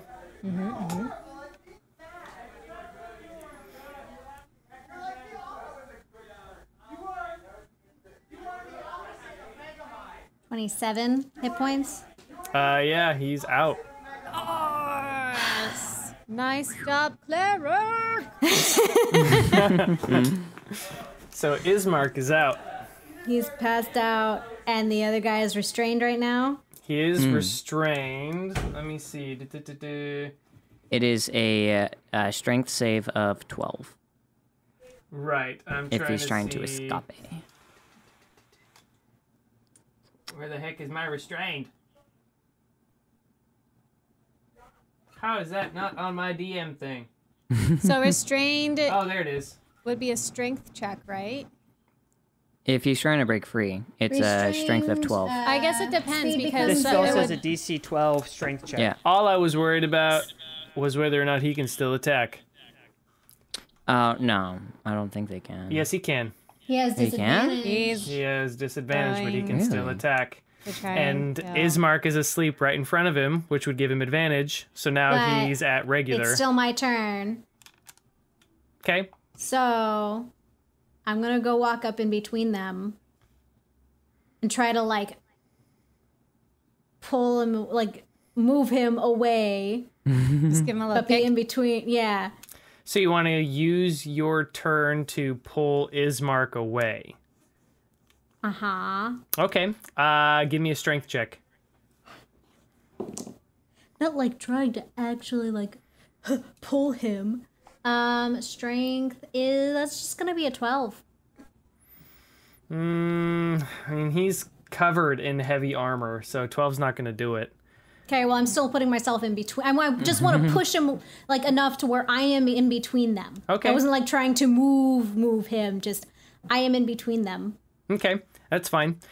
So Isaac is going to attempt. I am asking him, Oh, okay. what did you mean she's your sister? So Isaac didn't say that. Okay, what did you mean when you asked his sister? You can see. Make a either wisdom or intelligence roll. Doesn't matter. That's a nat 1. Okay.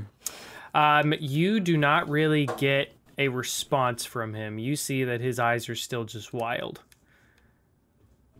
And it is now his turn. So he's going to make a strength save to see if he can bust out. And it's a DC 12.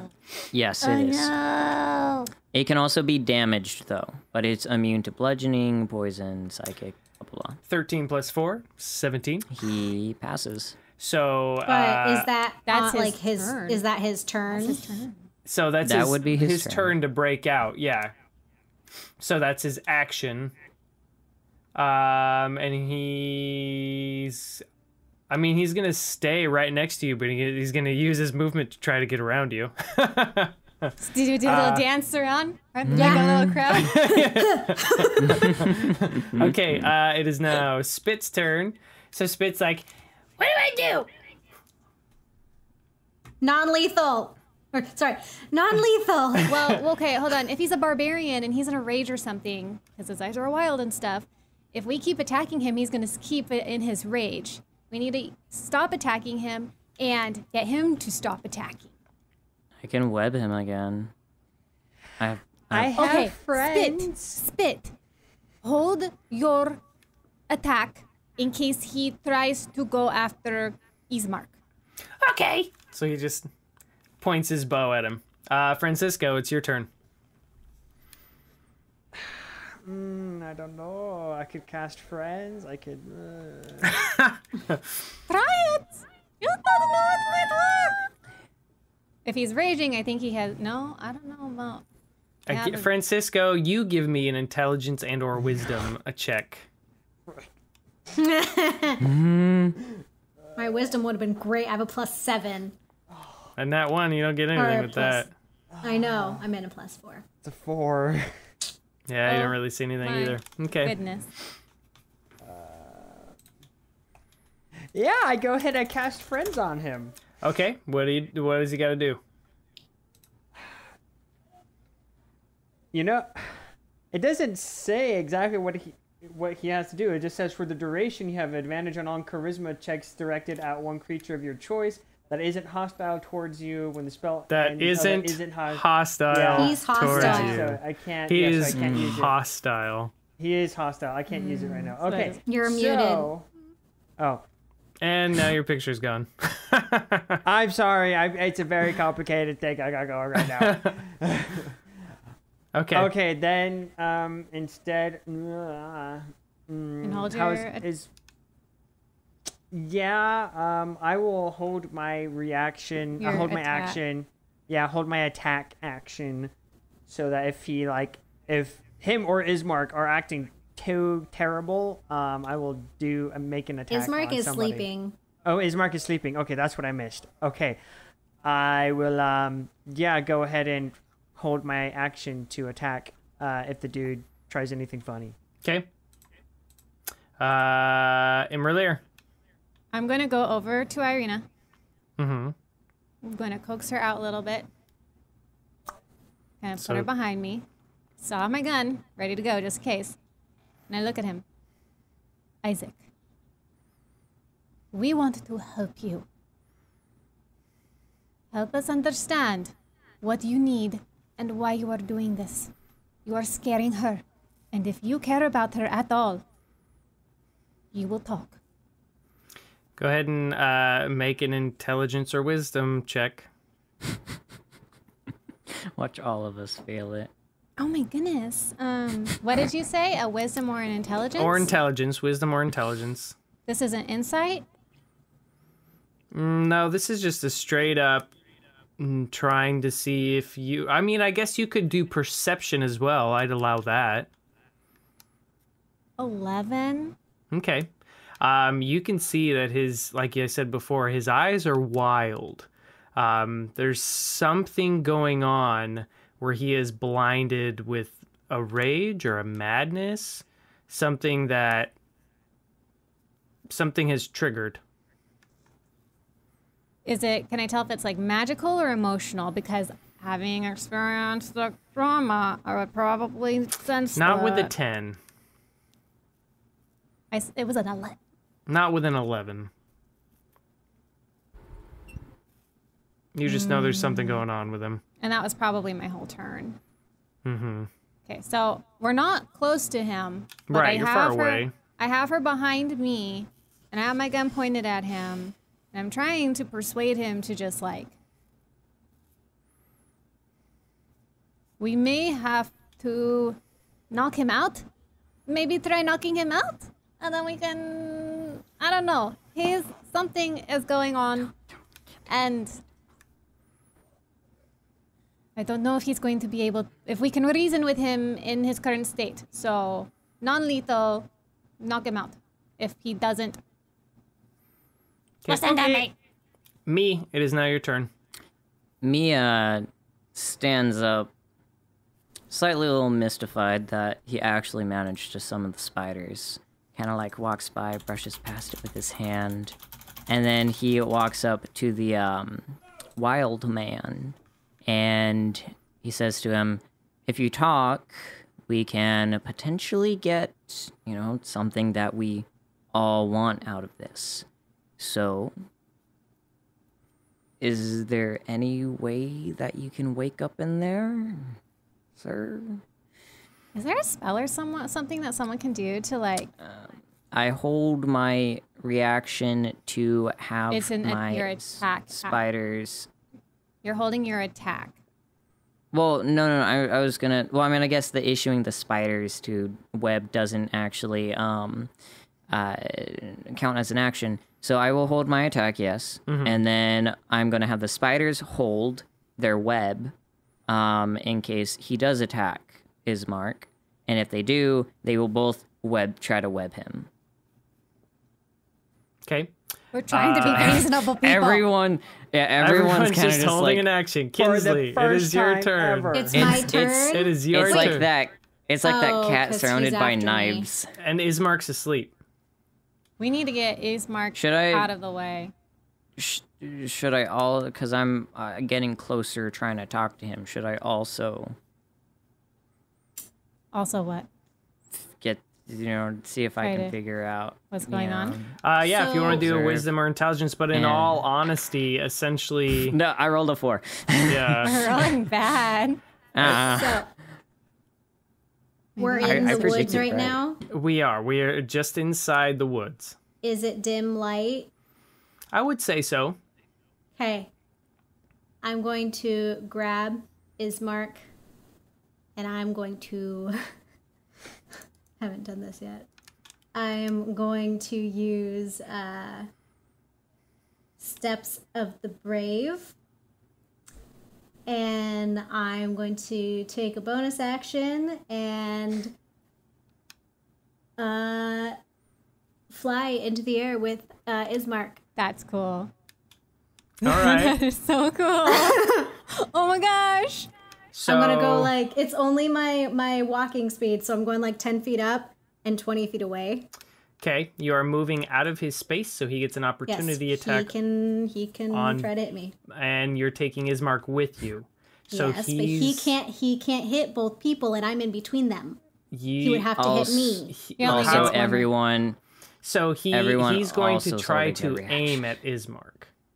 I thought So that if you're what- the person moving, But she's moving with him. I'm pretty sure that the rule is But I am in between them. the rule is that if you're being forced out of range, it's not counted as an opportunity thing. I'm pretty sure, like 90% sure that's a thing. We should look up that rule There's- just to, because I'm really pretty sure that if you are removed from the individual space, you have to be willingly removing yourself. Yeah. There's also the think. fact that, like, all of us are holding a reaction to attack him or restrain him with my webbing. So either way, if he tries to do an opportunity attack, well, spiders are just going to web him. Well, he would be taking his opportunity attack before. Oh, I guess. No, because we readied Yeah. a reaction. Well, we held our actions because a reaction Well, is... I had the spiders ready a reaction for their Hey. webbing.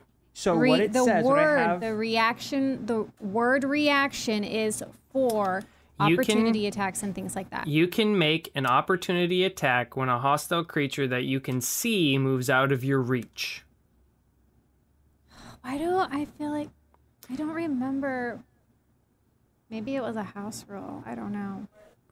The attack Maybe. occurs right before the creature leaves your reach. So Is a there- creature that is leaving your reach. okay, I'm looking on D&D Beyond real quick. Okay, so on D&D Beyond, so this is kind of in the forums. It says the answer is no. Forced movement does not generate an attack of opportunity. Forced movement includes being shoved, pulled away while grappled, pushed by a spell, etc. Okay. So that's someone in the forums is saying that. Yeah, it's a moderator. A moderator. Okay, as long as it's a moderator. Because I was going to say, like, if the wording in the book says a creature Right. removing Right. from the thing, so that would lead me to Yeah, assume and they- any creature. They quoted from the opportunity attacks thing. So Okay. Okay, well then he's going to take an opportunity attack on Kinsley. Okay. I'm glad I was right about that because I was like, I'm pretty sure that was a thing. 25. 25. He got an What? 18 and he gets a plus Holy 7, I crap. believe. Yep, plus 7. You don't have a 25 AC. No, I don't, but that doesn't mean I don't have something that can stop it. What, you gonna react to a reaction? You can. You definitely Shield. can react to a reaction. I got that staff, yo. Oh my gosh. The stuff of wonder. Which you remember just to wants to kill cast us. on But me, it right? would've- Yeah. It would make we it did. 25, so he'd still hit. So Okay, well, it's 2d10 plus 4. Ooh, dual 9s. So that's 18 plus 4. That's 22. 19, 20, 22. Yeah, 22 Yep, that is damage. half of my health. But now I'm 20 feet away from him, Okay. and in the air 10 feet. With I want to Isaac. take my action Where is my- now. Range. Yeah, my spiders go Okay. pew pew. If you wanna take your shots now, go for it. Spit will take his too. I'm pretty sure my whole action was this what guy I might die. did. So Okay. Spit misses. My first attack is a 17. My second is an 11. Your opportunity or your held only get reaction. So I use my Nine. action. So it's an action. right, My attack your held action. action, you can only do Yeah. one. So, but Because you don't get your bonus You don't. action. Technically, the dual Well, wield but is I a get- bonus. you But get I 2 get attacks. 2 attacks per because action because I'm yeah. a fighter. Mhm. So Spit would So- get another shot too. Okay. And what did Spit get? Spit hit that time. And he did 5 damage. So we're all using our reaction thing? yes, Spit if you and were Francis, holding an yeah. action, I did. Yeah. I Okay. did 9 damage to him. Okay. So wait, is plus 5.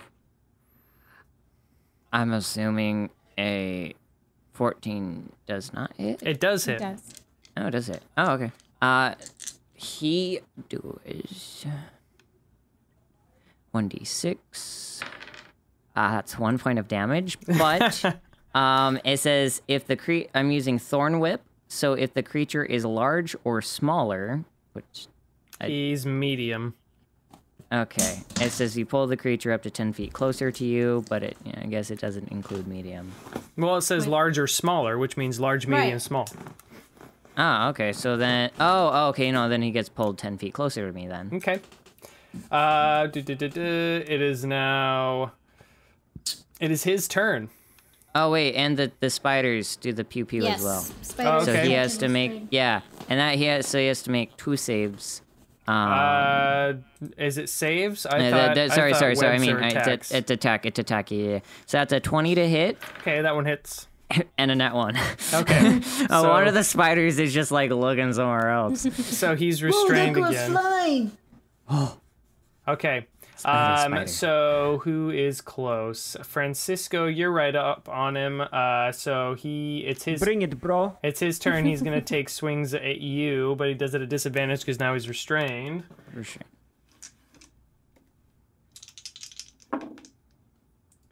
But he's still got a 22. I will shield. Okay. That brings you up to what you need. 23. Okay. And the next one misses. It's now Spit's turn. Bomb diggity. Spit's gonna shoot him. And he misses. But he gets another attack. And he misses. It's Francisco, your turn. Yeah, I'm gonna just swing on him. Okay.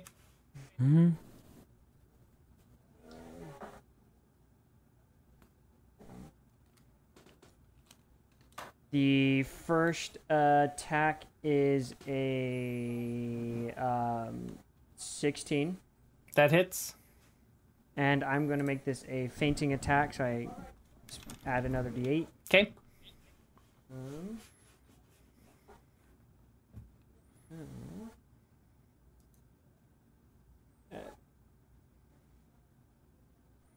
My mic is too heavy. That's Like, 13 damage for the first attack.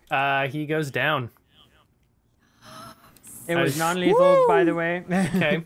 That's fine. So you see that Isaac drops. And I guess he's out. no, but he's stable. So, So what he do you doesn't guys... have to. So when you do non-lethal damage, he goes down, but he doesn't have to make death saving throws. Right. So what are you guys doing? First, I want to Wow. describe how I knocked him out. I went over and with the back of my, the butt of my sword, I kind of smack him in the back of his head. Okay. So as you guys do this and you're standing there, suddenly you hear a voice from behind you. My gun is still out. And you just hear, "Thank you. Now I can collect him." I quickly turn around. Kines, where are you? You turn around and you see just shadows in between some trees. And you see 2 red glowing eyes just looking at you from in between. I grab onto the guy I can't remember his name that we knocked out. Isaac. Yeah, I grab onto Isaac and I hold on to him. He's the target, right? That's who's he's referring to? Yeah. Okay, hold on just a second. I'm holding on to Isaac. I'm going And to actually cast Protection from Evil and Good on Isaac. Okay. So he is now protected against aberrations, celestials, elementals, fays, fiends, and undead. I also have my Okay. spiders stand side by side. So Isaac and I are in between my spiders, so they're like meat shields. So Are we out of combat? essentially, yeah, you're out of combat. Okay, then I would have.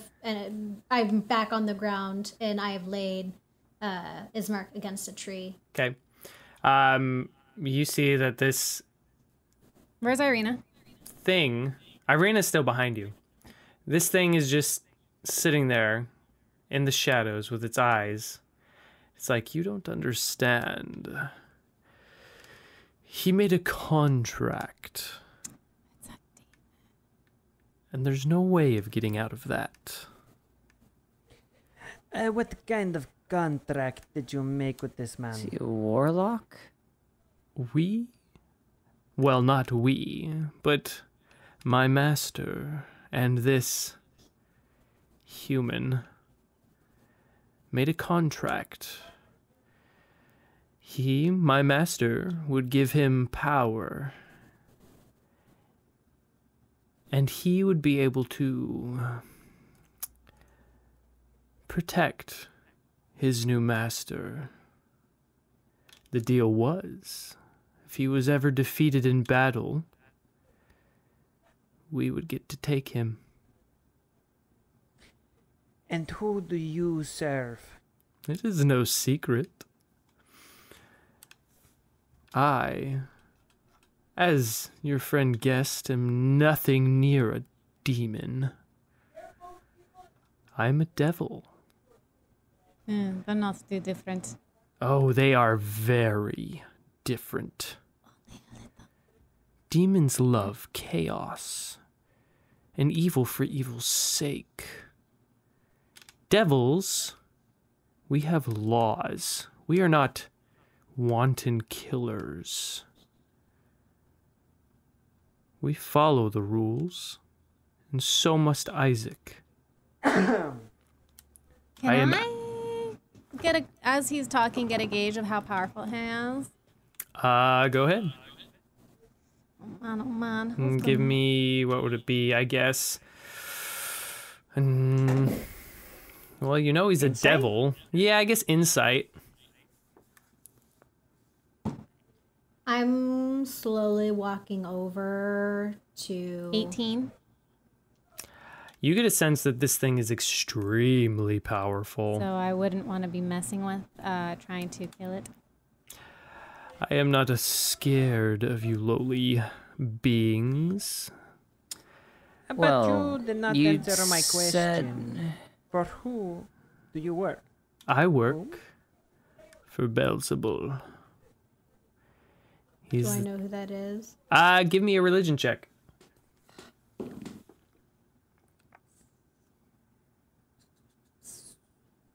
$17. Okay, yeah, so Beelzebul, you know, is a devil who specializes in making deals with those who desire to find redemption, essentially, for something done in their past, as something that they want to make up for. He was the only devil to try and usurp, what's his name? The main devil. He tried to take Beelzebub? over power. No, it's... Asmodeus? Asmodeus, yes, he tried to take over Asmodeus, but he failed. So he's still very powerful. He's the only one to ever try to attempt it. He just happened to fail. You said that the contract said that if he was ever defeated in battle, or combat, or whatever it is, but in a way, if you think about it, you could think of that as, in an actual proper fight. This was more of a tussle, a conflict, but we kind of came in and interrupted it. So could you really call that a real battle? Did you fight? Did you use your weapons and your magic? Did he fight More back? or less. And not really to us. So, I see wounds all over him. yeah, but you get a wound if you fall from a tree. Well, you also get a wound if Is you're that a battle? wound if you're stabbed with a knife. It's a battle. He fell. Mr. Senor Devil, sir, might I know a name or what to call you? There's no harm in letting you know my name, for I am a lowly devil. I serve Beelzebul. My name is Atheos. Pues, adios. What if I... Ooh. What if I could promise you a soul much more delicious than perhaps this one? Your form of delicious when it comes to souls, I'm sure would be interesting. But what kind of a soul could you offer, Beelzebul? Perhaps you have heard of one called Strahd. Yeah, I knew that's where you're going. I have. Pues, we are currently hunting the vampire, and what if we were to take him and offer him to you and your Lord Bezel Bidoo in exchange for this man's life? Make a persuasion check. As soon as you said that, that's my first I know. thought. That's what I was thinking too. Please work. Heart of the dice. Heart of the dice.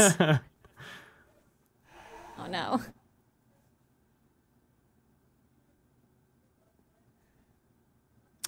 That's an 11. More How than a could- 10. How could you possibly offer me something you have no chance of getting? Oh, believe me, we have a chance. We're going to do it. And of course, if we fail, you take him. No. How about... If you fail, I take one of you. I don't think so. You know, I am willing to take that bet. I will put my own life on the line. For now, we will hold Isaac. And when you can trade in the soul for a soul, we'll return him to you. Until Might then, he stays with me. And if you fail, I'll come and collect you. Might we question. ask, though, could we keep him just to ask him a few questions and then you can, take him? Because The whole he point may of this was hold to have a some conversation with the man. yeah, he may hold some information that could help us get this better trade. I will give If you that's something you're willing. a few moments. You see that as he says that, Isaac actually begins to wake up and puts his hand up, his demonic hand, and he just says, Alana, please. I go over and I squat next to him. This time, I cast friends on him for realsies. For realsies. Please, you just hear, he says, please, Alana, let me show you. And you see Irina comes up to him, a little unsure.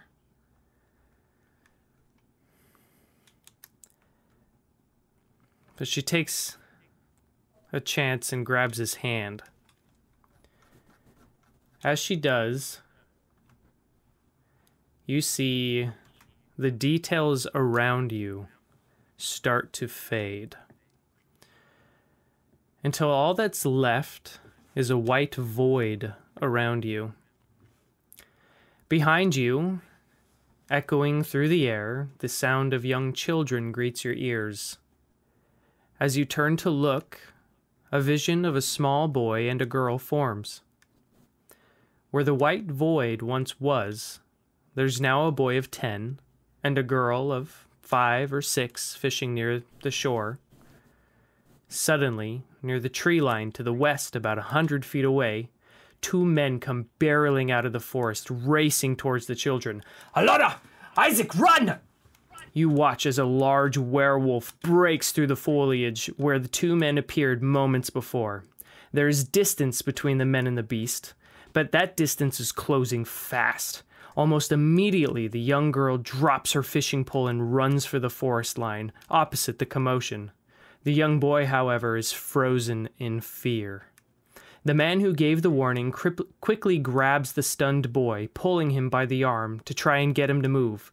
But the moment it took to stop and pull is all the time the werewolf needs. It pounces. Within seconds, the boy's free arm is encased in a mouth full of teeth, and a horrific game of tug-of-war ensues. The second man, seeing the boy getting pulled apart, makes a split-second decision, raising his axe to swing down on the beast's head. But as he does, the werewolf lets go, and the axe falls through the boy's exposed limb.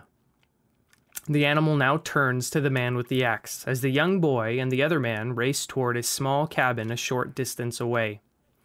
A battle begins between the axe wielder and the beast, but it does not last long. Eventually, the werewolf is victorious and drags its prey away, back into the forest. The scene fades, and then figures begin to emerge again. This time, sitting within a cabin, by the side of a bed, you see a slightly older version of the young boy, his arm now missing altogether. But it doesn't seem to bother him as he dabs the forehead of a very weak-looking individual bundled within the sheets. The person laying there, although frail and ghastly-looking now, is the same man who rushed the young boy toward the cabin. The scene fades again, revealing the boy in an alley eating a rat. Again it fades, as the vision shows him picking pockets and stealing food. Eventually, the vision shows the one-armed boy kneeling before the burgomaster you know, as 2 town guards flank him on either side.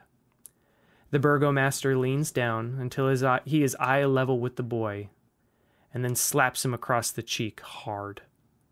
The sound reverberates through the vision. Then, as it begins to fade, you watch as the burgomaster extends an open hand to the boy, offering him a chance to take it. He does. As the vision fades, a forest begins to emerge around you. Stepping through the brush, the young girl from before can be seen. Her eyes are dark and red from crying, and she appears to be lost. Eventually she stops, looks around like she heard something, and then quickly dives for the nearest bush as 2 werewolves come prodding into the clearing. The 2 beasts appear to be squabbling, as one growls something unintelligible to the other and nips at them. Suddenly their guise is dropped as they shapeshift back into their normal forms. The first one, the one being scolded, is a regular-looking man. He is large in stature with long brown hair and an unkempt beard. The other, however, is surprising. As it appears, werewolf number 2 is actually a firbolg. You hear them arguing. "You weren't supposed to kill anyone. We were supposed to grab the boy and bring him back to Kirill." "Screw you! I can do what I want. I'm not about to pass up a free meal. As far as I'm concerned, if they're not on Kirill's list, they're fair game. I don't know why you care about these insects anyway. They're just a bunch of cattle and you know it." Suddenly, the man stops and holds his hand out. "Wait! Do you smell that? It's coming from over there." He begins to walk toward where the young girl is. As he does, the child takes a step back and stumbles on a branch, falling out from her hiding place. The man immediately begins to transform into a werewolf, but just as suddenly as it began, his transformation stops and he goes still. From the center of his stomach, a massive claw emerges. His body goes limp, and he falls crumpled to the ground. The werewolf that was standing behind him wipes her claw on the man's tattered clothes, then transitions back into her normal form. Her large honey doe eyes and long white hair glistening as she approaches the small girl. "Do not be afraid, young one. I'm not going to let anyone hurt you." The girl faints as she falls into the firbolg's arms. You watch as the firbolg werewolf turns and walks straight toward you, passing by without noticing your existence. And then the vision fades. You guys slowly start to come back. And you see now that the devil, the shadow of the devil, is standing there. And Isaac's spirit is next to him. Is there anything else you want to know? Isaac, do you have any information on the vampire? I don't know Strahd at all. You see his spirit is essentially floating there, transparent, slightly blue in color. And he turns, Alana. I'm so sorry. Why didn't you listen? Why did you keep fighting? Something was wrong. I was mad with rage. I'm just giving the worst look at the devil guy.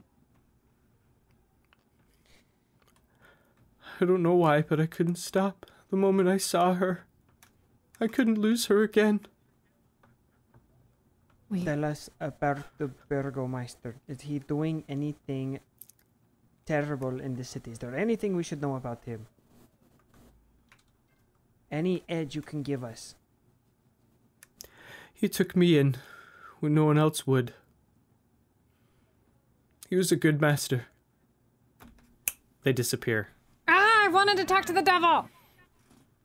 He said if he fell in battle. He didn't technically fall. He fell, He that was means defeated. died. He was defeated. Ow! This is infuriating. Well, I feel like we really need to win here. I you look know? at Kinsley. Are you alright? Does she look like the firbolg we saw? Like, is there an obvious, like, I would say familial and like She had honey doe eyes and long white hair. Does that Kinsley make has honey doe eyes and long white hair. There's but how Kinsley, are you okay? this is overwhelming. Well, this was enlightening. How would you have gotten out if this is where you are from? How would This isn't where I'm from. perhaps someone you are related to was brought here? We were. This firbolgs live a long time, yes? She may still be here. We need to find her. And we need to take care of you, you stupid changeling man. Are you talking to me? Francisco. No, I'm not that dumb. There are too many Francisco. things to do now.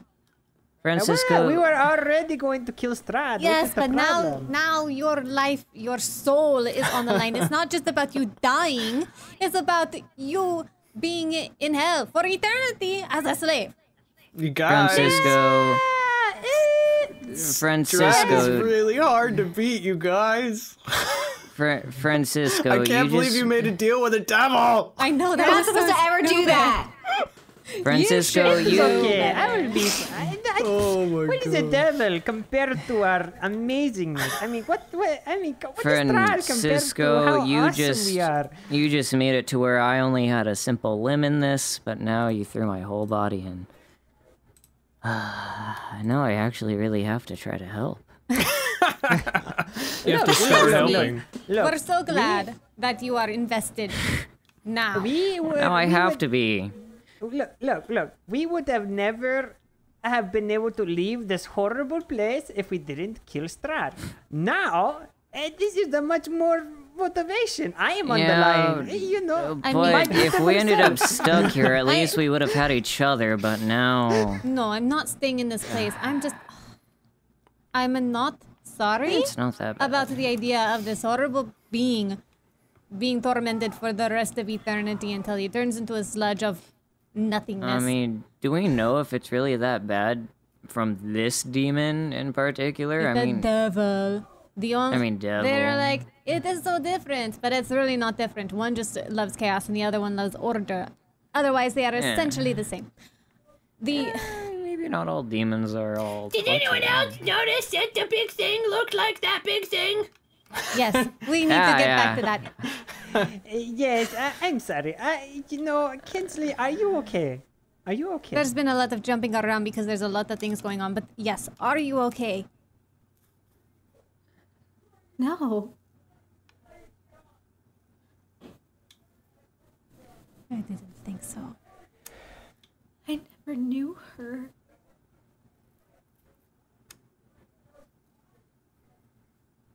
I don't know why she looks like me or why she's here. Perhaps she is the ally we are looking for. The card. She was. Yes. She is actually very likely who we are looking for. But we won't know anything until we actually find her. They said something about werewolves being over by that mansion. That's true, but we need to take everything one step at a time. We've already committed to recovering these bones. We have to deal with that first. After that, we can decide what our next move is. We still need to talk to that drunk. But after that... Are you all... Irina, what are you going to do now? You turn to go look at Irina, and she's against a tree just sobbing. Maybe we should ask if she's okay. No, she's At very this point- obviously not okay. At this point, I am in man Francisco mode. I am a man at this point. Oh, goodness gracious. I give Francisco a dirty look. Don't you dare try to take advantage of this situation.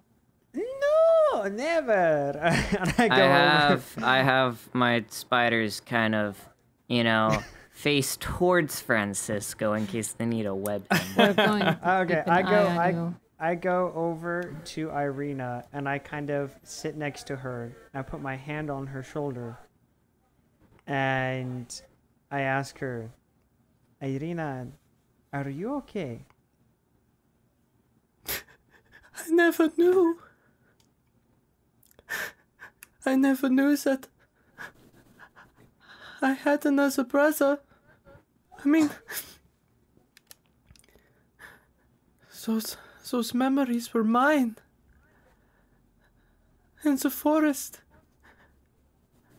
How did the devil extract them from me? Who are they thought the werewolves? They had mentioned that they were supposed to... Who? Who is that? I don't know. Is the name What was- Kirill? What is Kirill? Maybe that's the leader? I don't know. But my poor brother, my father. And who is that other man? I don't know which one is my father. I have to think about this. I don't know who any of those people are. I assume that the boy was Isaac and I was the girl. And that must... Irami, it's good. Listen to me, okay? Alana. Is my name Alana? It very well might be, however, I need you to calm down. What we know is that we know you as Irina. Your father was the burgomaster of Barovia. Your brother right now is Ismar. While you might have had a family before, you do not remember them. It is important that we can honor and respect them. But for now, we need to focus, okay? You do have a family still. You still have Ismar.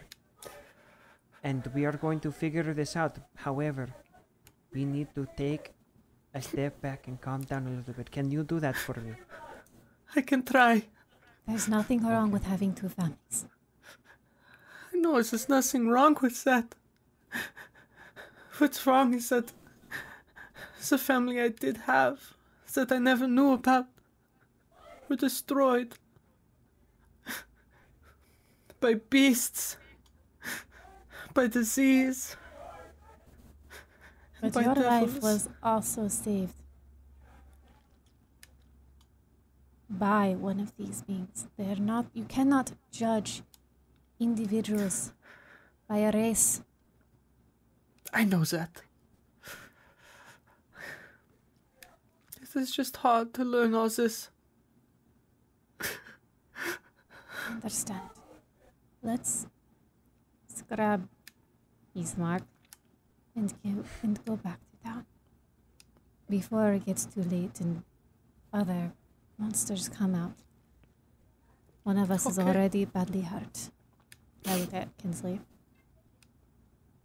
Yeah, I go over to Ismark and I pick up his body to kind of like, bridal carrying him. Okay. Oh, you know what, you guys? Fireman carrying. Sleep only lasts for a minute. What? Oh.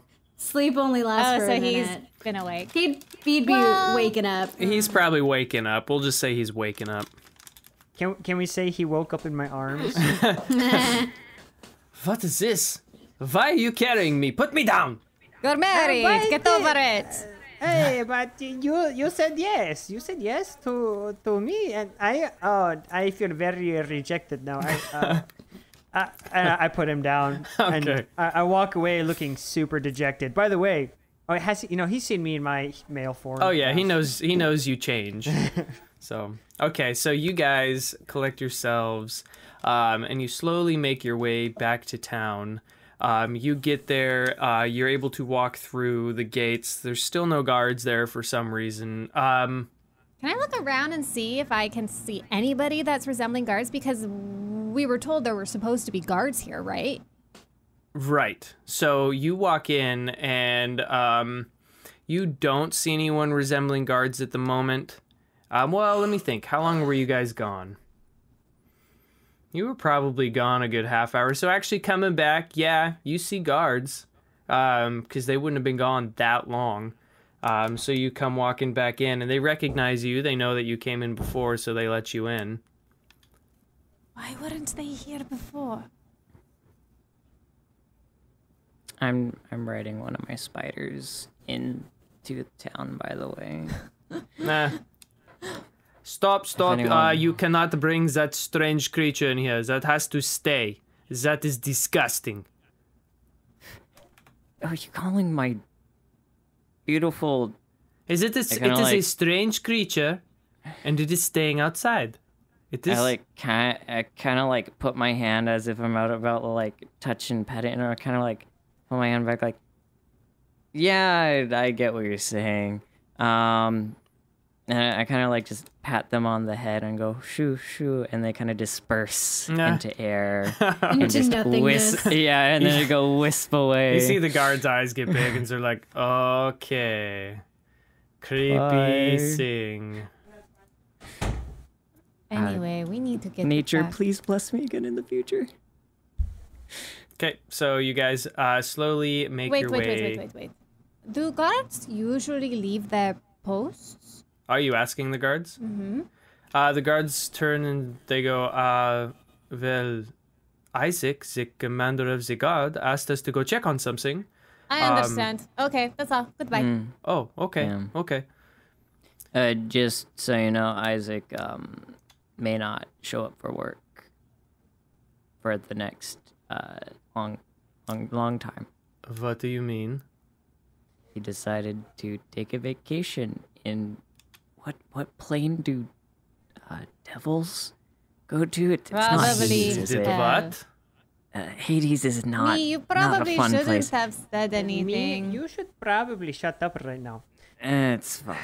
I'm sure it'll. No, you need to keep talking. What did you say? Look. He's not here right now.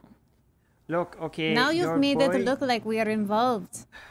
Okay, now I'm going to explain things to you because Technically. my associate is very stupid. Okay, You're not very right yourself, but go give a crack at it. I whatever. just like these situations. They're fun to watch. And I kind of just take a step back and smile. Senor, your boss, Isaac, was it? He made a deal with a devil and is now been taken by a devil. You're going to need to explain this to the burgomaster. You're coming with us right away. Yes, I know. Why did you have to open your mouth? I mean, we could always just walk away. No, we're not going to cause trouble. We are going to comply, and we are going to set a good example for these people, okay? You, Miha, come here. You are not I'm leaving my sorry. side. I didn't mean for this to happen. So you see I'm that going to you, duct tape your mouth. you see one of the guards goes and collects more guards. Eventually, there is a troop of 12, and they start to escort you towards the Burgomaster's home as the sun begins to set. And So much for the bones. that is where we're going to end our session. Me and my You big never mouth. tell them anything. Would you tell That's the like- truth? So terrible. Idiot. The time that me tries to be like turn over a new leaf. Is the time that is You not don't needed. ever tell them anything. I'm sorry. I'm trying to be a better look. person. I thought I was dumb for making a deal with the devil. Okay? I thought I was dumb. I was playing to my character and I thought I was dumb. Whoa. Oh my gosh, you guys. That has set me up to have to do a lot of stuff for next session. We You might guys have to do don't a understand. jailbreak. You've only seen the good side of this guy. Okay, well, everyone at home. Well, like, who's to say he don't know about it? He may be the one who forced him to make the deal because it's to Why- protect his master. Okay. Yeah, why do I keep getting us involved with the bird? I know, jeez, dude.